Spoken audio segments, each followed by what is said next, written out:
दोस्तों, अगर आपको हमारी कहानियाँ सच में पसंद आती हैं और आप चाहते हैं कि कहानी थोड़ी जल्दी आगे बढ़े, तो आप चैनल मेंबरशिप ज्वाइन कर सकते हैं।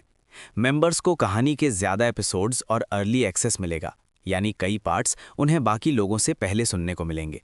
इससे जो लोग कहानी में पूरी तरह डूब जाना चाहते हैं, वे कहानी के अगले हिस्से जल्दी जल्दी सुन पाएंगे।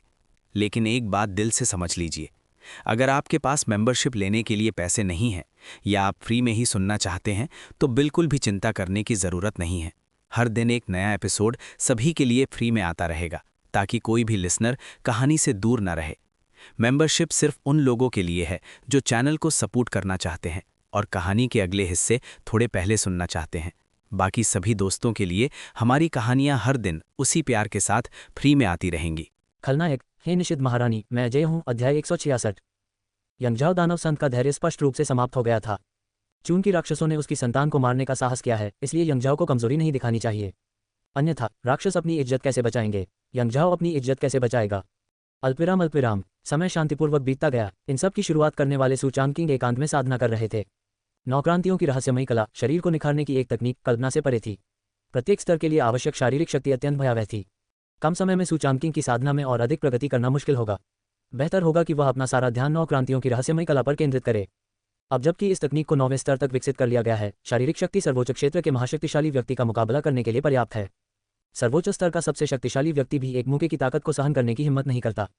हालांकि गुप्त क्षेत्र के खुलने में अभी 1 महीने से अधिक का समय होने का फायदा उठाते हुए सूचांकिंग ने नौक्रांतियों की रहस्यमय कला में महारत हासिल करके 9वें स्तर के शिखर तक पहुंचने की योजना बनाई है और उसकी शारीरिक शक्ति सर्वोच्च क्षेत्र के शिखर स्तर तक पहुंच जाएगी। यदि यह सफलता प्राप्त हो जाती है तो भले ही उसकी साधना का स्तर बहुत अधिक नहीं बढ़ा हो, लेकिन उसकी युद्ध शक्ति में काफी वृद्धि होगी। इससे भी महत्वपूर्ण बात यह है कि शारीरिक रूप से मजबूत होने के साथ साथ सुरक्षा और भी अधिक मजबूत होती है। आखिरकार विरोधी के हमले से सूचांकिंग को कोई नुकसान नहीं हो सकता, तो लड़ने का क्या फायदा? बोधि वृक्ष के नीचे सूचांकिंग ने अपनी कमीज उतारकर एक लकड़ी के पात्र में डुबकी लगाई। वह पात्र अनगिनत बहुमूल्य आध्यात्मिक औषधियों से भरा हुआ था। विभिन्न आध्यात्मिक औषधियां आपस में मिलकर अनंत आध्यात्मिक ऊर्जा का संचार कर रही थीं। बेशक जब सूचांकिंग ने उसमें प्रवेश किया तो उसका चेहरा बेहद बदसूरत था और दांत दिखाते हुए वह बेहद दर्द में था। जीवजुआन जुबान गोंद का अभ्यास अत्यंत कठिन है और दैनिक अभ्यास के लिए इस प्रकार के औषधीय स्नान की सहायता की आवश्यकता होती है। सूचांकिंग के चेहरे पर दर्द देखकर बगल में खड़ा काला जल विशेषज्ञ कांप उठा। हालांकि मुझे नहीं पता कि औषधीय स्नान कितना दर्दनाक होता है, लेकिन मानसिक रूप से मजबूत सूचांकिंग को इतना दर्द हो रहा है, आप भयावहता की कल्पना कर सकते हैं। जैसे जैसे समय बीतता गया, सूचांकिंग की सांसें धीरे धीरे शांत होती गईं और उसके चेहरे पर छाई हुई शिकन धीरे धीरे कम होती गई। कुछ देर बाद उसने अपनी आंखें खोलीं और उसकी आभा में सुधार हुआ। हालांकि उन्हें अभी तक कोई बड़ी सफलता नहीं मिली है, लेकिन उन्होंने काफी प्रगति की है। बगल में खड़ा हिशुई जेनरेन चेहरे पर आदरपूर्ण मुस्कान लिए पास आया। पवित्र पुत्र, सूचांकिंग ने हल्के से सिर हिलाया और अनायास ही पूछा, क्या दानव पक्ष की ओर से कोई हलचल है? सूचांकिंग गुप्त रूप से उस स्थिति की जांच कर रहा है जो उसने पिछली बार पैदा की थी। आखिरकार राक्षसों और दानवों के बीच लड़ाई भड़काना कोई मामूली बात नहीं है। इससे निश्चित रूप से ऐसी मुसीबत खड़ी हो जाएगी जिससे उस समय निपटना मुश्किल होगा। हिशुई जेनरेन ने मुस्कुराते हुए कहा, हे पवित्र पुत्र, आपकी गणनाएं और रणनीतियां वास्तव में दुनिया में अद्वितीय हैं। युवानमो शहर में यंगजाओ याओशेंग को कोई सुराग नहीं मिला और तब उन्हें संदेह हुआ कि यह अग्निदानव राजा का काम है। इसलिए पिछले 10 दिनों से यंगजाओ याओशेंग और उनके पवित्र क्षेत्र के दानव अग्निदानव राजा के वंशजों की तलाश कर रहे हैं। ऐसा कहा जाता है कि अग्निदानव राजा के 7 पुत्रों में से 5 की मृत्यु हो चुकी है। ओह, सूचांकिंग ने अपनी बाहें ऊपर उठाईं, उनके चेहरे पर थोड़ी हैरानी थी। मुझे उम्मीद नहीं थी कि यंगजाओ दानव संत इतने निर्णायक होंगे। महज 12 दिनों में उन्होंने अग्निदानव राजा के 5 वंशजों को मार डाला। यह एक ऐसा द्वेष है जो कभी समाप्त नहीं होगा। अब क्या हो रहा है? हिशुई जेनरेन मुस्कुराए और समझाया, अग्निदानव राजा क्रोधित है और दानव भी क्रोधित हैं। खबर है कि अग्निदानव राजा अपने दानव संतों को यंगजाओ दानव संत के पास ले आया है। स्थिति कभी न खत्म होने वाली है और दानवों के बीच युद्ध भी कुछ ही सेकंडों में समाप्त हो सकता है। आखिरकार राक्षसों और दानवों के बीच एक अंतर तो है, लेकिन वे नियंत्रित हैं। लेकिन यंगजाओ दानव संत के व्यवहार ने अग्निदानव राजा को असहनीय बना दिया और फिर इससे दोनों जातियों के बीच युद्ध छिड़ जाएगा। अच्छा, मैं फिर से शो देख सकता हूँ। सूचांकिंग के होठों के कोने हल्के से ऊपर उठे हुए थे और उसकी आंखों में हल्की सी मुस्कान थी। किसी शो को देखना सबसे सुकून देने वाली बात है। दो जातियों को लड़ते हुए देखना खून नदी की तरह बह रहा है। उफ उफ उफ। यह अफसोस की बात है कि वह दोनों कबीलों के बीच युद्ध में हस्तक्षेप नहीं कर सका, अन्यथा वह इस अवसर का उपयोग टोंटियन ब्लड वाइन की गुणवत्ता में सुधार करने के लिए कर सकता था और शायद इसे संत स्तर तक उन्नत किया जा सकता था। जी हाँ, किसी भी समय राक्षसों के दोनों कबीलों की गतिविधियों की जांच करें और यदि कोई स्थिति हो तो समय रहते मुझे सूचित करें। हाँ, उसके बगल में बैठे काले जल के अमर ने आदरपूर्वक सिर हिलाया। ठीक उसी क्षण निकट आकाश से अचानक एक तीव्र ध्वनि सुनाई दी। पहले साफ दिख रहा आकाश अचानक काले बादलों से घिर गया। बिजली चमकी और आकाश पृथ्वी की आध्यात्मिक ऊर्जा एकत्रित होने लगी। पल भर में ही 10 मील के दायरे में फैली आकाश पृथ्वी की आध्यात्मिक ऊर्जा उस स्थान पर एकत्रित हो गई। वहां की स्थिति देखकर सूचांकिंग के चेहरे पर थोड़ी और मुस्कान आ गई। बड़ी बहन सफलता की ओर अग्रसर होने वाली है। जी हाँ, ये वही लड़ाई है जिसके जरिए सीनियर सिस्टर चू जुवान सर्वोच्च स्तर को पार करने वाली हैं। ये कहना जरूरी है कि सर्वोच्च लोक में प्रवेश करने की लड़ाई वास्तव में छोटी नहीं है। अंततः चाहे मनुष्य जाति हो या असंख्य जातियां, सर्वोच्च लोक बलवानों की श्रेणी में आता है। इस लोक तक पहुंचने वाले योद्धा बहुत कम होते हैं। बूम, बैंगनी बिजली गिरी और चूजुवान की आकृति भी सबके सामने प्रकट हुई। उसने सहजता से प्रहार किया और बिजली और गरज की शक्ति को पराजित कर दिया और फिर अनगिनत बिजली और गरज फिर से गिरी। सूचांकिंग को कोई चिंता नहीं थी। वह चूजुवान की ताकत जानता था। उसकी ताकत के साथ वह निश्चित रूप से वज्रपात से बच जाएगी और तो और उसे महारानी युहुआ की विरासत का एक हिस्सा भी प्राप्त हुआ था। समय बहुत जल्दी बीत गया। आधे घंटे बाद गरज का कहर गायब हो गया और चूजुवान की आभा धीरे धीरे स्थिर हो गई। सूचांकिंग मुस्कुराते हुए तेजी से चूजुवान के आंगन की ओर चल पड़ा। वरिष्ठ बहन, सर्वोच्च लोक में सफलतापूर्वक प्रवेश करने के लिए आपको बहुत बहुत बधाई।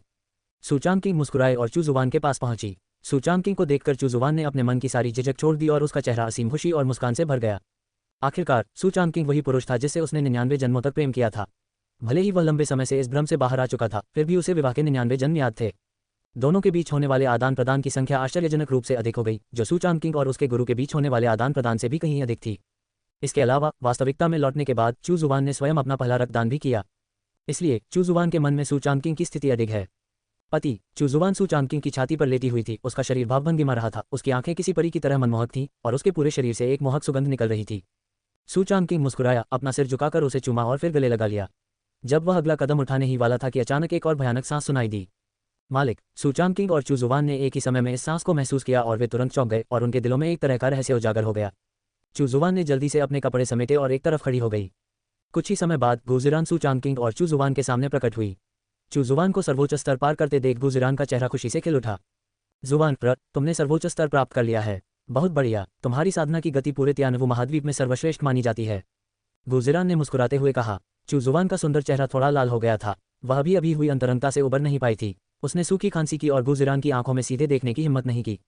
गुरुजी, आप बहुत दयालु हैं। खलनायक, महारानी, मैं अजय हूँ। अध्याय 167। सूचांकिंग और गुजिरान के बीच के रिश्ते के बारे में सोचते हुए चूजुवान गुजिरान की आंखों में सीधे देखने की हिम्मत भी नहीं कर पा रही थी। हम उसे सूचांकिंग की सेवा में स्वामी के साथ नहीं रहने दे सकते, है ना? अगर यह बात बाहर फैल गई तो मुझे डर है कि तियानवु महाद्वीप के सभी मानव योद्धा सदमे में आ जाएंगे। गुजिरन ने संतुष्टि के साथ सिर हिलाया। उनके तीनों शिष्य वास्तव में उत्कृष्ट हैं। अब जुबान एर ने सर्वोच्च क्षेत्र के प्रारंभिक चरण को सफलतापूर्वक पार कर लिया है और एक ठोस कदम आगे बढ़ा लिया है। यद्यपि आपने सर्वोच्च क्षेत्र में प्रवेश कर लिया है, फिर भी आप लापरवाह नहीं हो सकते। इस दौरान आपको लिंग्यून शिखर पर अपनी साधना को सुदृढ़ करना चाहिए। मैं आपका ख्याल रखूंगा और जरूरत पड़ने पर कुछ समस्याओं को ठीक करने में आपकी मदद करूंगा। गुजिरान की बातें सुनकर चूजुवान ने बिना किसी झिझक के खुशी खुशी सहमति दे दी। लेकिन अब सूचांकिंग और गुजिरान के बीच के रिश्ते को जानने के बाद चूजुवान हिचकिचाने लगी। वह कुछ देर चुप रही, फिर बोली, नहीं, कोई बात नहीं गुरुजी, मैं ध्यान लगाने के लिए फ्यून शहर वापस चला जाऊंगा। मैं आपको परेशान नहीं करूंगा। चूजुवान के इनकार को सुनकर गुजिरान स्तब्ध रह गई। उन्हें ऐसा क्यों लगा कि उनकी शिष्या में कुछ गड़बड़ है? हालांकि अपने स्वभाव के कारण वह अपने शिष्यों पर दबाव नहीं डालती थी, इसलिए गुजिरान ने कुछ नहीं कहा। अच्छा, चूंकि आप वापस जाना चाहते हैं तो विश्राम के लिए फ्यून शहर वापस चले जाइए। हाँ, चूजुवान के बोलने के बाद गुजिरान बाहर चली गई। ये देखकर कि गुरुजी बहुत दूर चले गए हैं, सूचांकिंग मुस्कुराया और बाहरी दुनिया से ध्वनि और पहचान को अलग करने के लिए एक सुरक्षा घेरा बनाया ताकि गुरुजी भी इसका पता न लगा सकें। फिर उसने तेजी से एक कदम बढ़ाया और चूजुवान को अपनी बाहों में भर लिया। हे सीनियर सिस्टर, गले लगाओ। सूचांकिंग मुस्कुराया और उसके पास आकर चूजुवान के कान में धीरे से फुसफुसाया। उसकी कोमल आवाज सांस लेते हुए अंदर बाहर हो रही थी, जिससे लोगों को थोड़ा सुन्ना सा महसूस हो रहा था। चूजुवान, जिस समय सूचांकिंग और चूजुवान अपने दिल की बात कह रहे थे, उसी समय तियानवु महाद्वीप में युद्ध शुरू होने वाला था। अग्निदानव राजा पूरी तरह क्रोधित था और उसने यंगझाओ दानव संघ के क्षेत्र को नष्ट करने के लिए 1 दर्जन से अधिक संघ क्षेत्र के शक्तिशाली योद्धाओं को लाया और 2 संघ क्षेत्र के शक्तिशाली योद्धाओं के बीच एक भयंकर युद्ध छिड़ गया। असंख्य योद्धा मारे गए, लेकिन आखिरकार ये दानव वंश के क्षेत्र में था, इसलिए अग्निदानव राजा को थोड़ा नुकसान उठाना पड़ा। उसे दानव कबीले के क्षेत्र में पीछे हटने के लिए मजबूर होना पड़ा और वह दिन प्रतिदिन क्रोधित होता चला गया, जिसके परिणामस्वरूप दानवों और दैत्यों के बीच सीधे युद्ध छिड़ गया। दानव वंश के कई संत लोग के शक्तिशाली योद्धाओं ने एकजुट होकर दानव वंश का संहार किया। दानव वंश भी पीछे नहीं हटने वाला था। हालांकि यह सब परेशानी यंगझाओ दानव संत के कारण हुई थी, लेकिन वे चुपचाप बैठे नहीं रह सकते थे। आखिरकार दानव संत दानव वंश का प्रतिनिधित्व करते थे और दानव वंश पहले ही देव वंश के साथ पिछले युद्ध में एक दानव संत को खो चुका था। अब यंगझाओ दानव संत को किसी भी कीमत पर दोबारा हारना नहीं था। इसलिए राक्षसों और दानवों की 2 सबसे शक्तिशाली जातियों ने सीधे युद्ध छेड़ दिया। हालांकि दानव कुल की युद्ध शक्ति राक्षस कुल की तुलना में कमजोर है और बलवान पुरुषों की संख्या भी राक्षस कुल की तुलना में कम है। इसलिए प्रारंभिक विजय को छोड़कर दानव कुल बाद के युद्धों में पिछड़ता रहा है। जब सभी को लगा कि दानव वंश हार जाएगा, तभी देवताओं ने मैदान में प्रवेश किया। राक्षस कुल के साथ हुए अंतिम युद्ध में देवताओं और राक्षस कुल के बीच एक भयंकर दुश्मनी थी। आखिरकार देवताओं के सम्राट को राक्षस कुल ने मार डाला था। हालांकि देवताओं ने बदला ले लिया, फिर भी वे उस सदमे को पचा नहीं पाए। राक्षसों और दानवों के बीच ये लड़ाई एक महान अवसर है। देवताओं के युद्ध क्षेत्र में प्रवेश करते ही युद्ध का संतुलन पल भर में पलट गया। राक्षस वंश के 9 दानव संतों को दबा दिया गया और राक्षस सेना को भारी नुकसान उठाना पड़ा। इस समय राक्षस कबीले का मुख्य शिविर, धिक्कार है, देवता भी युद्ध में शामिल हो गए। देवताओं और राक्षसों ने हाथ मिला लिया है और मेरा राक्षसी कबीला पलटवार करने में असमर्थ है। राक्षस संत जी मिंग ने गुस्से से मेज पर मुक्का मारा, उसकी आंखों में अंतहीन क्रोध झलक रहा था। जी हाँ, देवताओं और राक्षसों ने सचमुच हाथ मिला लिया, ये तो वाकई अविश्वसनीय है। सबसे बुरी स्थिति में हम लड़ सकते हैं, लेकिन मेरा दानव कबीला कभी आत्मसमर्पण नहीं करेगा। ये सही है। उद्धरण चिन्ह dot dot dot dot dot dot dot उद्धरण चिन्ह। दानव संतों के एक समूह ने अपनी बात रखी। क्या आप चाहते हैं कि दानव वंश आत्मसमर्पण कर दे? असंभव। ये विशालकाय राक्षस दानव वंश का प्रतिनिधित्व करते हैं, इसलिए वे स्वाभाविक रूप से आत्मसमर्पण नहीं कर सकते। हालांकि इसी क्षण यंग जाओ खड़ा हो गया। उसने दानव संतों की ओर देखा। किसी कारणवश उसकी आंखें अचानक लाल हो गईं और उसने गहरी आवाज में कहा, ये सब मेरी वजह से शुरू हुआ। मेरे दानव वंश को लाखों का नुकसान हुआ है। अगर लड़ाई जारी रही तो मेरे दानव वंश की नींव पूरी तरह से हिल जाएगी। तो अब समय आ गया है कि मैं इस मामले को यहीं समाप्त कर दूं। ये कहने के बाद यंग जाओ दानव संत के चेहरे पर दृढ़ निश्चय का भाव आ गया और उनकी आंखों से अभूतपूर्व दृढ़ता झलक रही थी। अन्य दानव संत स्वाभाविक रूप से यंग जाओ दानव संत का मतलब समझ गए। वे एक एक करके खड़े हुए और गंभीरता से बोले, नहीं, मैं सहमत नहीं हूँ। बाइजे डेमन सेन सबसे पहले खड़ा हुआ। हाँ यंग जाओ, भले ही देवता और राक्षस एक साथ मिल जाएं, मेरे राक्षस वंश को डरने की क्या जरूरत है। हाँ, सबसे बुरी स्थिति में हम सब एक साथ मरेंगे। भले ही मेरा दानव वंश युद्ध में नष्ट हो जाए, मैं तुम्हें कभी नहीं छोड़ूंगा। हाँ बिल्कुल सही, हम हजारों सालों से भाई हैं, मैं तुम्हें मरते हुए नहीं देख सकता। उद्धरण चिन्ह dot dot dot dot dot dot dot उद्धरण चिन्ह। यंगजाओ के अनुरोध का सामना करते हुए अन्य 8 दानव संत तुरंत विरोध करने के लिए खड़े हो गए। यंगजाओ को अकेले मरने के लिए छोड़ देना बिल्कुल असंभव है। ये सुनकर यंगजाओ के दिल में एक गर्माहट सी दौड़ गई और उसकी लाल आंखों से आंसुओं की 2 धाराएं बह निकलीं, लेकिन उसका दृढ़ संकल्प और भी मजबूत हो गया। वह सभी राक्षसों को अपने साथ दफन नहीं होने दे सकता था। बॉस बाइजे, आप सभी कृपया मेरे बच्चे का अच्छे से ख्याल रखें, मैं जा रहा हूँ। ये कहने के बाद यंगजाओ ने दानव संतों के अवरोध को नजरअंदाज कर दिया, अपने पंखों को अपनी पीठ पर उठाया और हल्की सी कंपन के साथ आकाश की ओर उड़ गया। ये देखकर बाइजे और अन्य दानव संत चौंक गए और उन्होंने तुरंत उसे बाहर निकाल दिया। हालांकि यंगजाओ की गति बहुत तेज थी और मरने की उसकी इच्छा बेहद स्पष्ट थी। उसने अपना खून खौलाया और युद्ध के मैदान की ओर उड़ पड़ा, युद्ध के मैदान को घृणा भरी निगाहों से देखते हुए। युद्ध का मैदान राक्षसों के शवों से भरा हुआ था और उसका हृदय और भी अधिक दुखी हो उठा। अग्नि दानव राजा, यहाँ से निकल जाओ। यंगजाओ दानव संत क्रोधित होकर कठोर स्वर में चिल्लाया। उसकी भयावह आवाज पल भर में पूरे आकाश में गूंज उठी। अनगिनत योद्धा उसे सुनकर स्तब्ध रह गए। जल्द ही अग्निदानव राजा दानव शिविर से बाहर निकल आया। वह जहां भी गया अनगिनत ज्वालाएं उठीं और आसपास के क्षेत्र को जलाकर राख कर दिया। यंगजाओ, तुमने मेरी संतान की हत्या की है, आज तुम्हारी मृत्यु होगी। अग्निदानव राजा ने ठंडी सांस ली। हालांकि यंगजाओ दानव संत जोर से हंस पड़ा। ये तो एक मजाक है। जाहिर है मेरे सबसे बड़े बेटे यंगजू के खिलाफ सबसे पहले तुमने ही साजिश रची थी। अग्निदानव राजा, मैंने तुम्हारे 5 बच्चों को सिर्फ बदला लेने के लिए मारा था। आज मैं तुम्हें मार डालूंगा और अपने बेटे का बदला लूंगा। अग्निदानव राजा ने शाप दिया। बकवास, मैंने तुम्हारे बेटे के खिलाफ कब साजिश रची? यंगजाओ ने उपहास किया। उसे पहले ही सुराग मिल चुके थे। ये सब निश्चित रूप से अग्निदानव राजा से संबंधित था, इसलिए वह समझाने में आलस कर रहा था। यंगजाओ दानव संत करा उठा और फिर धधकते खून से लथपथ होकर वह अग्निदानव राजा की ओर दौड़ पड़ा। बूम! पल भर में पूरा आकाश कांप उठा। सभी राक्षस, देवता और दानव इस महान युद्ध को देख रहे थे। यंगजाओ दानव संत अपने हर हाव भाव में असीम क्रोध लिए हुए था और अग्निदानव राजा को मारने के लिए दृढ़ संकल्पित था। हालांकि अग्निदानव राजा शक्तिशाली था, फिर भी वह यंगजाओ दानव संत से थोड़ा पीछे था और यंगजाओ दानव संत तो अब मृत्यु को गले लगाने की कोशिश कर रहा था। धिक्कार है, क्या तुम पागल हो? अग्निदानव राजा का चेहरा एकदम बदल गया और उसने शाप दिया। आज तो मैं जिंदा वापस नहीं जाना चाहता। यंगजाओ दानव संत के बोलते ही उसने दहाड़ मारी। उसकी पीठ पर पंख और शरीर पर बाघ जैसी धारियां थीं। उसके शरीर से एक रहस्यमयी आभा निकली और इस समय उसकी प्रचंड रक्त की युद्ध शक्ति अपने चरम पर पहुंच गई थी। खलनायक महारानी, मैं अजय हूँ। अध्याय 168। बूम! यंगजाओ दानव संत ने सीधे अग्निदानव राजा पर हमला किया और उस भयानक हमले से धरती कांप उठी। टकराना, उद्धरण चिन्ह अल्पविराम अल्पविराम अल्पविराम उद्धरण चिन्ह। लगातार कई वारों के बाद अग्निदानव राजा को चक्कर आने लगे और वह कुछ समय के लिए प्रतिक्रिया करने में असमर्थ हो गया। धत्तेरी की! अग्निदानव राजा ने अपने दांत पीस लिए। उसकी आंखें क्रोध से भरी हुई थीं। राक्षस को धमकाना बहुत ज्यादा है, ये सरासर अनुचित है। लेकिन यंगजाओ दानव संत को अग्निदानव राजा के हृदय में व्याप्त क्रोध की जरा भी परवाह नहीं थी। वह तो मरने के उद्देश्य से आया था, इसलिए वह दूसरे पक्ष को आसानी से जाने नहीं देगा। अरे यार, तुम अब भी क्या देख रहे हो? आओ और मदद करो। अग्निदानव राजा ने संतलोक के उत्तरार्ध में स्थित दानव राजाओं पर दहाड़ मारी। ये देखकर दानव कुल के बलवानों ने अब संकोच नहीं किया और मदद के लिए आगे बढ़े। हालांकि इस समय यंगजाओ दानव संत मुस्कुराया और उसकी आंखों में एक क्रूर मुस्कान झलक उठी। मदद करना, इसकी कोई जरूरत नहीं है। ये कहते ही यंगजाओ दानव संत की गति में अचानक वृद्धि हुई और वह अत्यंत तीव्र गति से अग्निदानव राजा की ओर दौड़ा। इतनी तीव्र गति के कारण अग्निदानव राजा को कोई प्रतिक्रिया देने का अवसर ही नहीं मिला और यंगजाओ ने अग्निदानव राजा के शरीर को गले लगा लिया। तुम क्या करने वाले हो? अग्निदानव राजा स्तब्ध रह गया। क्या बकवास है? क्या उस ताकतवर आदमी ने उस आदमी को कैद कर लिया? मैं तुम्हें अपने साथ मौत के घाट ले जाऊंगा। यंगझाओ दानव संत ने अपनी लाल आंखों से अपने मुंह के कोने पर लगे खून को चाटा और उनके शांत शब्द अग्नि दानव राजा के हृदय पर गिरते हथौड़े की तरह भारी प्रतीत हुए। क्या तुम मुझे अपने साथ मौत के रास्ते पर ले जाओगे? क्या बकवास है। अचानक उसे एक जलती हुई ऊर्जा का एहसास हुआ जो मानो जल रही थी, और अग्नि दानव राजा का चेहरा अचानक बदल गया।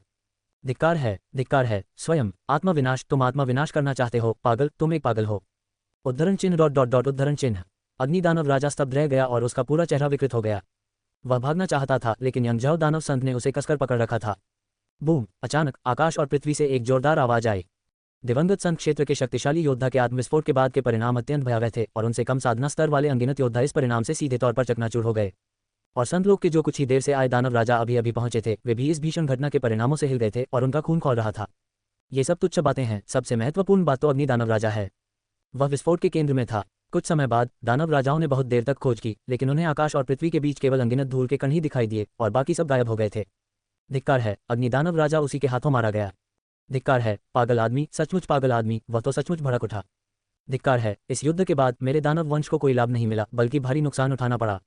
उद्धरण चिन्ह अल्पविराम अल्पविराम अल्पविराम अल्पविराम उद्धरण चिन्ह। उद्धरण चिन्ह अल्पविराम अल्पविराम उद्धरण चिन्ह। राक्षसी कबीले के कुछ शक्तिशाली लोगों ने अभिशाप व्यक्त किया, उनकी आंखों में असंतोष झलक रहा था। इस युद्ध में अनेक दानव योद्धाओं की हानि के अलावा अकेले अग्नि दानव राजा की मृत्यु से ही दानवों को भारी नुकसान हुआ और उन्हें किसी भी प्रकार का लाभ नहीं हुआ। यह एक बहुत बड़ा नुकसान था। हालांकि जब राक्षस योद्धाओं का एक समूह शिकायत कर रहा था, तभी राक्षस पूरी तरह से क्रोधित हो गए। दानव संत यंगझाओ ने सभी दानव योद्धाओं के सामने आत्मदाह करके अपनी जान दे दी। ये पूरी दानव जाति के लिए एक बड़ा कलंक था। दो शीर्ष जातियों के आक्रमण का सामना करते हुए दानव जाति दानव संत की रक्षा भी नहीं कर सकी, बल्कि उसे मौके पर ही मरने दिया। ये बहुत शर्मनाक था। दानव संत बाइजे की आंखें पल भर में लाल हो गईं और उनकी लाल आंखों में अंतहीन हत्यारा इरादा झलक रहा था। धत्तेरी की, फिलियान मर गया, यंगझाओ भी मर गया, सब हमारी आंखों के सामने मर गए। इन लोगों ने हमारी दानव जाति पर हद से ज्यादा अत्याचार किया। गुस्से में, बेहद गुस्से में। हाँ बड़े भाई, चलो उनसे लड़ते हैं। सबसे बुरा तो ये होगा कि मैं खुद को उड़ा लूंगा। बिल्कुल सही, हम दानव जाति कभी किसी के दबाव में नहीं आएंगे। कोई बात नहीं, चलो लड़ते हैं। उद्धरण चिन्ह dot dot dot dot dot dot dot उद्धरण चिन्ह। राक्षस संत क्रोधित थे और नीचे मौजूद राक्षस योद्धा भी लड़ने के लिए उत्सुक थे। उन्हें तब तक मारो जब तक वे मर न जाएं। बाइजे ने दांत पीसते हुए ये कहा। इस समय उसे तर्कसंगत या अतार्किक होने की परवाह नहीं थी, उसे बस ये करना ही था। बूम! पलक झपकते ही असंख्य दानव योद्धा आगे बढ़े और देवताओं और राक्षसों की ओर आक्रमण करके उन्हें मार डाला। 8 दानव संत भी मरने के लिए तैयार थे और उन्होंने देवताओं और राक्षसों के अंतिम चरण के संतों को मार डाला। हालांकि दानव जाति देवताओं और दानवों से मुकाबला करने के लिए उतनी शक्तिशाली नहीं है, लेकिन मरने के लिए तैयार प्रत्येक दानव योद्धा की स्थिति ने देवताओं और दानवों के योद्धाओं को भयभीत कर दिया। धिक्कार है, ये दानव योद्धा तो पागल हैं। अंतिम चरण के संतों में दानव जाति के दानव राजाओं ने कहा। धिक्कार है, हम अब और नहीं लड़ सकते, वे 8 पागल लोग जल्द ही फट सकते हैं। धत्तेरे की, मैं अभी मरना नहीं चाहता, चलो जल्दी से पीछे हटते हैं। पीछे हटो, पीछे हटो, पीछे हटो। उद्धरण चिन्ह dot dot dot dot dot dot dot उद्धरण चिन्ह। अग्नि दानव राजा तो मर चुका है और वहां मौजूद दानव राजाओं और राक्षसों के बीच जीवन मरण का कोई द्वेष नहीं है। यदि वे लड़ते रहे तो उनका कोई भला नहीं होगा, इसलिए सभी दानव योद्धा क्षण भर में पीछे हट गए, जिससे उन्हें कोई लाभ नहीं हुआ। जब देवताओं ने राक्षसों को पीछे हटते देखा तो वे भी भाग गए। हालांकि उस समय दानव योद्धा पहले से ही रक्तपिपासु थे और उन्होंने हजारों मील तक उनका पीछा किया। इस लड़ाई को समाप्त मान लिया गया था और पूरा त्यानवु महाद्वीप उबल रहा था। देवताओं, राक्षसों और दानवों की 3 सर्वोच्च जातियों के बीच युद्ध हुआ, जिसमें 2 संतलोक के उन्नत स्वामी, दर्जनों संतलोक के स्वामी और लाखों योद्धा मारे गए। ये निस्संदेह एक अत्यंत दुखद युद्ध था। Dot dot dot dot dot dot dot dot. इस समय लिंग्यून शिखर पर अभ्यास कर रहे सू चांगकिंग को हेशुई जेनरेन से एक रिपोर्ट मिली। उनके चेहरे पर हल्की सी मुस्कान थी और उनके मन में कोई हलचल नहीं थी। उन्होंने परिणाम का अनुमान बहुत पहले ही लगा लिया था। राक्षस जाति ने लगातार 2 उन्नत संत स्तर के स्वामी और दर्जनों अन्य संत स्तर के स्वामी खो दिए हैं, जिससे उसकी शक्ति को भारी नुकसान पहुंचा है। देवताओं और राक्षसों की बात करें तो उन्हें भी नुकसान पहुंचा है। कम समय में बड़े पैमाने पर युद्ध शुरू करना असंभव है, मानव जाति के खिलाफ युद्ध तो दूर की बात है। सू चांगकिंग ने मुस्कुराते हुए अनुमान लगाया। अब देवताओं, राक्षसों और दानवों की तीनों जनजातियों को भारी नुकसान उठाना पड़ा है, इसलिए उनके लिए थोड़े समय में युद्ध शुरू करना स्वाभाविक रूप से असंभव है। ये सू चांगकिंग के लिए स्वाभाविक रूप से अच्छी बात है, क्योंकि इससे वह बच सकता है और विकास कर सकता है। हालांकि अफसोस की बात यह है कि तीनों जनजातियों के बीच एक खूनी युद्ध हुआ। यदि टोंगटियन रक्तलता भारी मात्रा में रक्त ऊर्जा को अवशोषित कर ले तो वह संत लोक के स्तर को पार करने में सक्षम हो सकती है। उस समय सू चांगकिंग संत क्षेत्र के शक्तिशाली योद्धाओं से भी लड़ने में सक्षम होगा। अफसोस की बात है। सू चांगकिंग मुस्कुराया और होठों को चटकाते हुए सिर हिलाया। वैसे संत पुत्र, मैंने कल सुना था कि हमारे ताइक्सुआन संप्रदाय के पश्चिम में त्यानलियां कबीले नाम की एक छोटी जनजाति है और मुझे वहां एक प्रतीक चिन्ह के निशान मिले हैं। त्यानलियां कबीला? सू चांगकिंग मुस्कुराए। त्यानलियां कबीला एक छोटा सा समूह है और कबीले का सबसे शक्तिशाली व्यक्ति भी संत स्तर के शुरुआती चरण में ही है। कबीले के सदस्यों की संख्या बहुत कम है, लगभग 10 लाख के आसपास। इनकी कुल शक्ति शीर्ष जातियों के बराबर नहीं है और ताइशुआन संप्रदाय भी इन्हें कुचल सकता है। हालांकि इतने छोटे से स्थान पर सू चांगकिंग को कार्रवाई करने की कोई आवश्यकता नहीं थी। उन्होंने शांत भाव से कहा, जाओ और इस मामले के बारे में संप्रदाय के गुरु को बताओ और गुरु वांग फैंग और गुरु टाई फैंग को भेजो कि वे टोकन वापस ले आएं। वांग किग्युन और ताइशान दोनों ही संघ क्षेत्र के प्रारंभिक चरण में शक्तिशाली व्यक्ति थे। उनके द्वारा कार्रवाई करने में कोई समस्या नहीं होगी। हाँ, हे शुई झेनरेन ने आदरपूर्वक सिर हिलाया और ऐसा करने के लिए मुड़ गया। सू चांगकिंग ने अपनी नज़र वापस घुमाई और 9 क्रांतियों की रहस्यमय कला का अभ्यास जारी रखा। खलनायक महारानी, मैं अजय हूँ। अध्याय 169। 2 दिन बाद तिशान और वांग किंग्युन एक साथ तियानलियांग कबीले के लिए रवाना हुए। यद्यपि तियानलियांग कबीले के पास भी एक संघ क्षेत्र विशेषज्ञ था, लेकिन तिशान और वांग किंग्युन की संयुक्त सेना के सामने वह संघ क्षेत्र विशेषज्ञ बिल्कुल भी टिक नहीं पाया। कुछ ही चालों के बाद उसने प्रतिरोध करना बंद कर दिया और स्वयं ही टोकन सौंप दिया। आखिरकार कबीले के सदस्यों और स्वयं उनके जीवन की तुलना में वह प्रतीक चिन्ह उतना महत्वपूर्ण नहीं था। टोकन प्राप्त करने के बाद तिशान और वांग किंग्युन ताइक्सुआन संप्रदाय लौट आए और सू चांगकिंग को सूचना दी। समय पलक झपकते ही बीत गया। 1 माह बाद मैंने लिंग्युन शिखर से एक भयानक सांस आती देखी, मानो कोई प्राचीन विशालकाय जानवर हो, इतनी शक्तिशाली कि पूरे ताइक्सुआन संप्रदाय को इसका एहसास हो सके। हिस चांगकिंग किस तरह के कौशल का अभ्यास कर रहा है, ये तो बहुत ही भयानक है। मोमिंग ने अपनी लार नीली और आश्चर्य से कहा। इस सांस में कोई वास्तविक ऊर्जा नहीं थी, बल्कि शुद्ध शारीरिक शक्ति थी, जो किसी प्राचीन विशालकाय जानवर की तरह भयानक थी। जुवान जू ने भी अपना सिर हिलाया। ये लड़का बहुत रहस्यमय है। इस तरह की शारीरिक प्रशिक्षण तकनीक शायद सरल नहीं है। उसकी वर्तमान शारीरिक शक्ति शायद सर्वोच्च योद्धाओं से लड़ने के लिए पर्याप्त है। अभी तो बहुत कम समय बीता है और प्रगति बहुत तेज है। जुवान जू ने अपनी थोड़ी को छुआ और अपने होठों को चिपकाया। अभी तो बहुत कम समय बीता है और सू चांगकिंग ने इतनी तरक्की कर ली है। यह अविश्वसनीय है। अगर यह बात सबको पता चल गई तो मुझे डर है कि कोई इस पर विश्वास करने की हिम्मत नहीं करेगा। दोनों ने एक दूसरे की ओर देखा और दोनों की आंखों में गहरे सदमे की झलक दिखाई दी। इसी क्षण सू चांगकिंग ने एक कदम आगे बढ़ाया और उसके पैरों के नीचे की पीली जमीन ऐसे फट गई मानो उस पर 1000 किलोग्राम का भार पड़ा हो। आखिरकार सफलता मिली। 9 क्रांतियों की रहस्यमयी कला का 9वां स्तर। सू चांगकिंग मुस्कुराया। उसका पूरा शरीर अपार शक्ति से भर गया। उसने बस अपनी मुट्ठियां भींची और उसके आसपास की हवा में एक ध्वनि विस्फोट सोनिक बूम उत्पन्न हो गया। डरावनी, ये वाकई बहुत डरावना है। क्या यही सत्ता में होने का एहसास है? ये बहुत ही शानदार है। ये तो केवल 9वां स्तर है। वह कल्पना भी नहीं कर सकता था कि यदि वह 10वें स्तर को पार कर लेता तो उसकी अपनी शक्ति कितनी भयावह होती। मुझे डर है कि संतलोक का योद्धा भी उसके मुके का सामना नहीं कर पाएगा। एक ही मुके से शहर को उड़ा देना, एक ही मुके से संतलोक के योद्धा को ढेर कर देना, इसके बारे में सोचना ही रोमांचक है। पवित्र पुत्र को बधाई हो, जिन्होंने सफलता प्राप्त की और शक्ति में बहुत प्रगति की। हे शुई झेनरेन और 2 राक्षस यंग्यांग और युवानमांग तेजी से आगे आए और अपने चेहरों पर मुस्कान के साथ आदरपूर्वक बोले। हे शुई झेनरेन के मन में विस्मय और भी बढ़ गया। सू चांगकिंग से फूट पड़ी शक्ति और शारीरिक बल ने उसे अत्यधिक भय का अनुभव कराया। धत्तेरी की, क्या प्रारंभिक सम्राट काल के योद्धा के पास ये शक्ति थी? क्या यही है सम्राटों का राज? अगर मैं दूसरों को बताऊं तो कौन विश्वास करेगा? मुझे डर है कि वह मुझे एक ही मुक्के से मार सकता है। सू चांगकिंग ने हल्की सी मुस्कान के साथ हाथ हिलाया। विनम्र होने की कोई जरूरत नहीं है। सू चांगकिंग के बोलने के बाद उसने एक कदम बढ़ाया और ताइक्सुआन संप्रदाय के मुख्य हॉल की ओर चल पड़ा। 2 दिनों में पतित अमर मकबरे का गुप्त क्षेत्र खुल जाएगा। हालांकि ये रहस्यमयी लोक अतीत से भिन्न है। यहाँ कोई तथाकथित प्रवेश द्वार नहीं है और न ही कोई प्रवेश द्वार खोज सकता है। प्रवेश करने के बारे में कहा जाता है कि जब तक आप उंगली का चिन्ह धारण करते रहेंगे तब तक एक विशेष उपकरण आपका मार्गदर्शन करेगा। चांगकिंग, तुमने सफलता हासिल कर ली है। ऐसा लगता है कि तुम्हारी ताकत में काफी सुधार हुआ है। मोमिंग ने सू चांगकिंग की ओर देखा और मुस्कुराते हुए कहा। बगल में खड़ी जुवानजू ने भी सिर हिलाया। मुझे डर है कि साधारण सर्वोच्च स्तर के योद्धा अब आपके प्रतिद्वंद्वी नहीं रहे। ये सुनकर सू चांगकिंग के चेहरे पर हल्की सी मुस्कान आ गई। हालांकि वह ये स्पष्ट करना चाहता था कि वह केवल एक साधारण सर्वोच्च स्तर का योद्धा नहीं है। अपनी वर्तमान शक्ति के साथ उसे पवित्र क्षेत्र के अंतर्गत अजेय कहा जा सकता है। 2 दिनों में हम गुप्त क्षेत्र में प्रवेश करेंगे। गुप्त क्षेत्र में प्रवेश करने वाले तीसरे उम्मीदवार का अभी तक निर्धारण नहीं हुआ है। क्या संप्रदाय के गुरु और जुवानजू के पास कोई सुझाव है? सू चांगकिंग ने मुस्कुराते हुए कहा। मोमिंग और जुवानजू ने यह सुना और कुछ पल की चुप्पी के बाद उन्होंने कहा, इस बार सभी जातियां गुप्त क्षेत्र में एकत्रित हुई हैं और इसमें प्रवेश करने वाले योद्धा असाधारण होने चाहिए। मेरी राय में बेहतर होगा कि आप तियानशियांग शिखर के प्रमुख युआनजिया को अपने साथ भेजें। हाँ, मुझे भी ऐसा ही लगता है। जुवानजू और मोमिंग दोनों ने तियानशियांग शिखर के प्रमुख युआनजिया की सिफारिश की। सू चांगकिंग का इस व्यक्ति से ज्यादा संपर्क नहीं रहा है, लेकिन वह ये भी जानता है कि उसका स्वभाव शांत है, वह सतर्क है और शक्ति में भी कमजोर नहीं है। वह सर्वोच्च क्षेत्र के शिखर पर है और पवित्र क्षेत्र से बस एक कदम दूर है। गुप्त क्षेत्र में प्रवेश करना वाकई एक अच्छा निर्णय है। सू चांगकिंग ने सिर हिलाया। ऐसी स्थिति में कृपया मास्टर युआन से मेरे साथ चलने का अनुरोध करें। चांगकिंग, चाहे कुछ भी हो जाए, इस गुप्त क्षेत्र में तुम्हारी सुरक्षा सबसे महत्वपूर्ण है।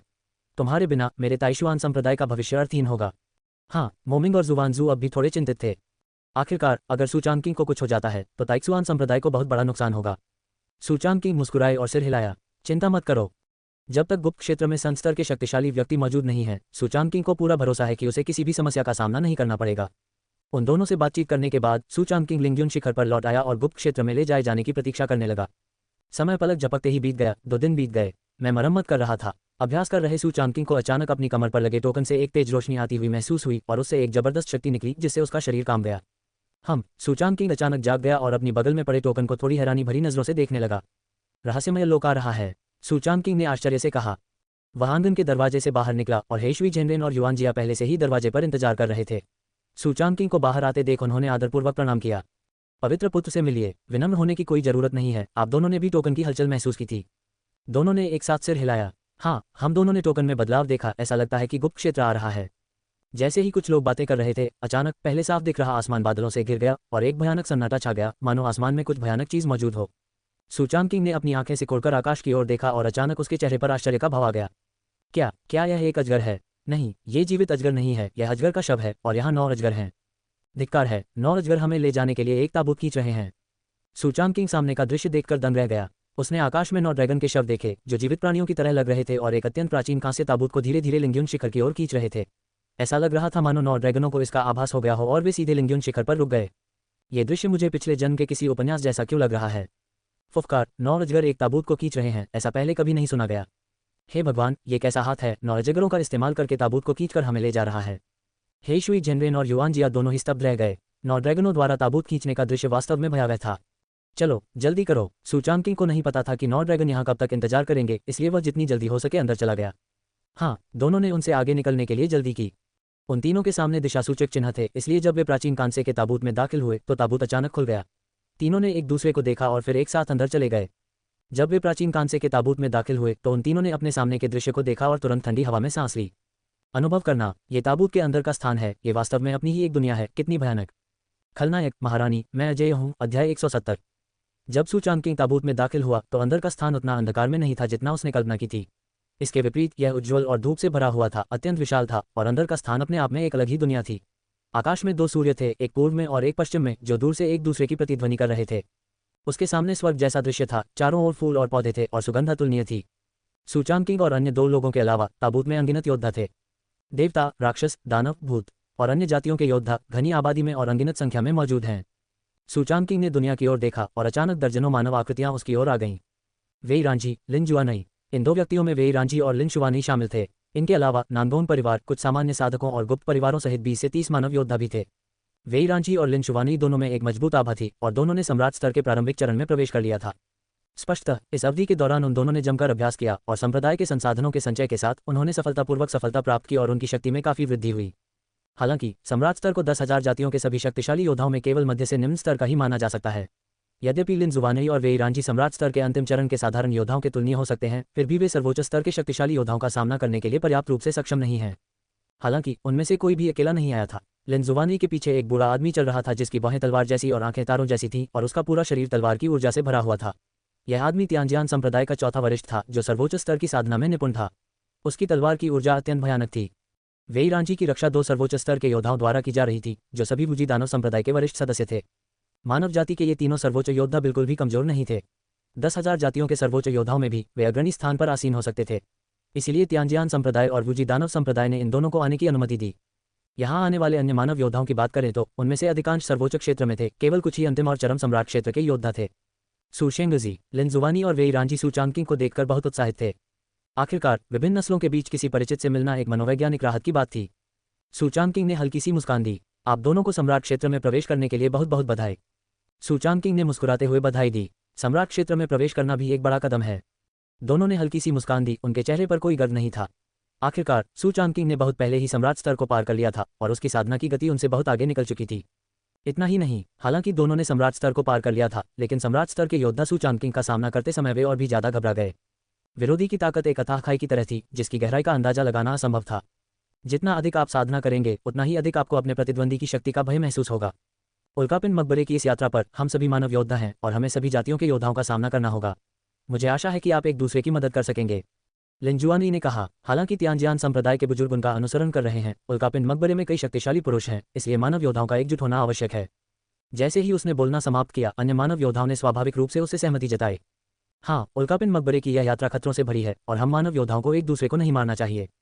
कोई बात नहीं। उद्धरण चिन्ह अल्पविराम अल्पविराम अल्पविराम उद्धरण चिन्ह। सूचांग किंग ने भी मुस्कुराते हुए सिर हिलाया। जरूरत पड़ने पर वह स्वाभाविक रूप से मदद करेगा। बेशक, मूल बात यह है कि इससे उनकी अपनी सुरक्षा को कोई खतरा नहीं होगा।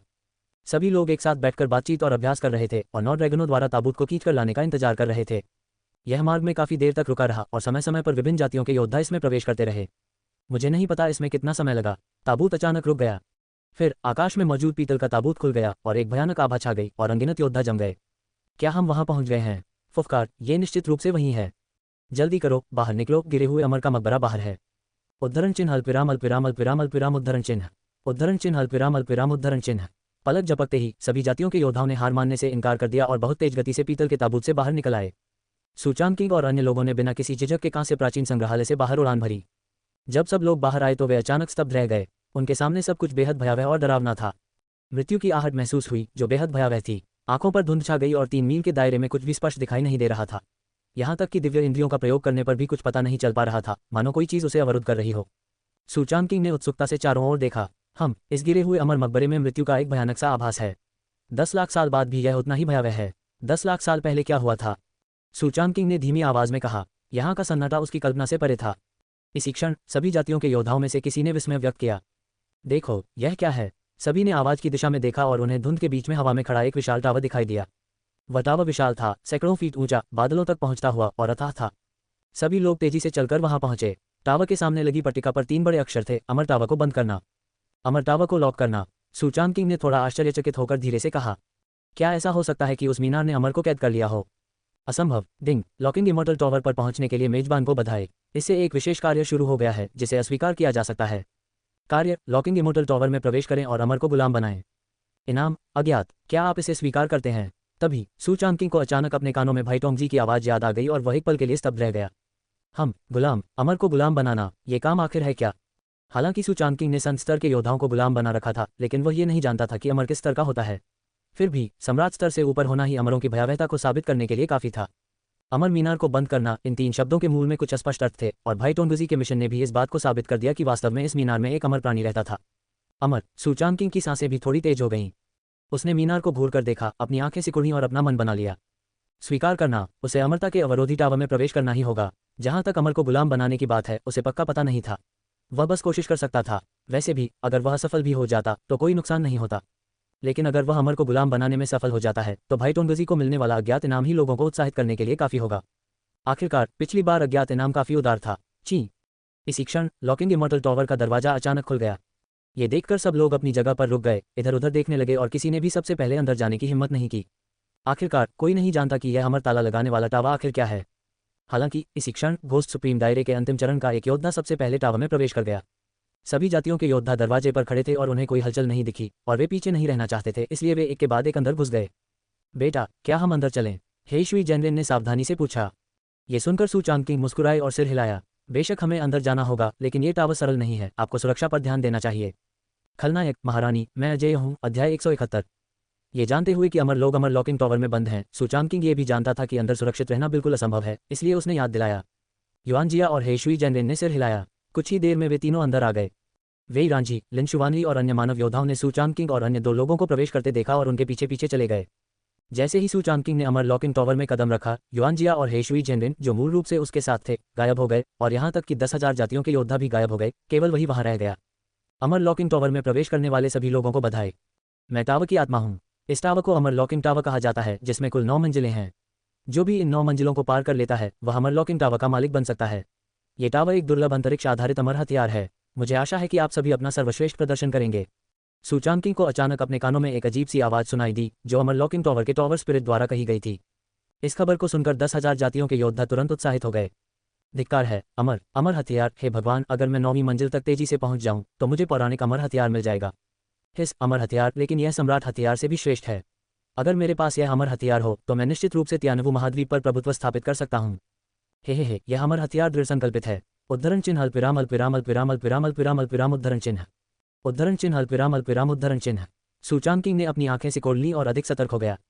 आखिरकार भाई टोंगजी ने उसे बताया था कि इस अमर मीनार में एक अमर व्यक्ति रहता है। इसी क्षण सुचान किंग के सामने अचानक 10 आकृतियां प्रकट हुईं। सम्राट साम्राज्य के प्रारंभिक चरण में 10 पंखों वाले बाघ। पंखों वाला बाघ एक ऐसी प्रजाति है जो लाखों साल पहले अस्तित्व में थी और अब लगभग विलुप्त हो चुकी है। दिलचस्प। सुचान किंग मुस्कुराया और 10 पंखों वाले बाघ पहले से ही उस पर हमला करने के लिए तैयार थे। 10 पंखों वाले बाघ बेहद तेज थे और उनके हमले उससे भी कहीं अधिक शक्तिशाली थे। उन्होंने अलग अलग दिशाओं से हमला किया, मानो वे सुचान किंग को पल भर में मार डालना चाहते हों। बूम! सुचान किंग ने अपनी तलवार निकाली और उसे घुमा दिया। बर्फीली तलवार की शक्ति तुरंत फैल गई और 10 पंखों वाले बाघ पल भर में मारे गए।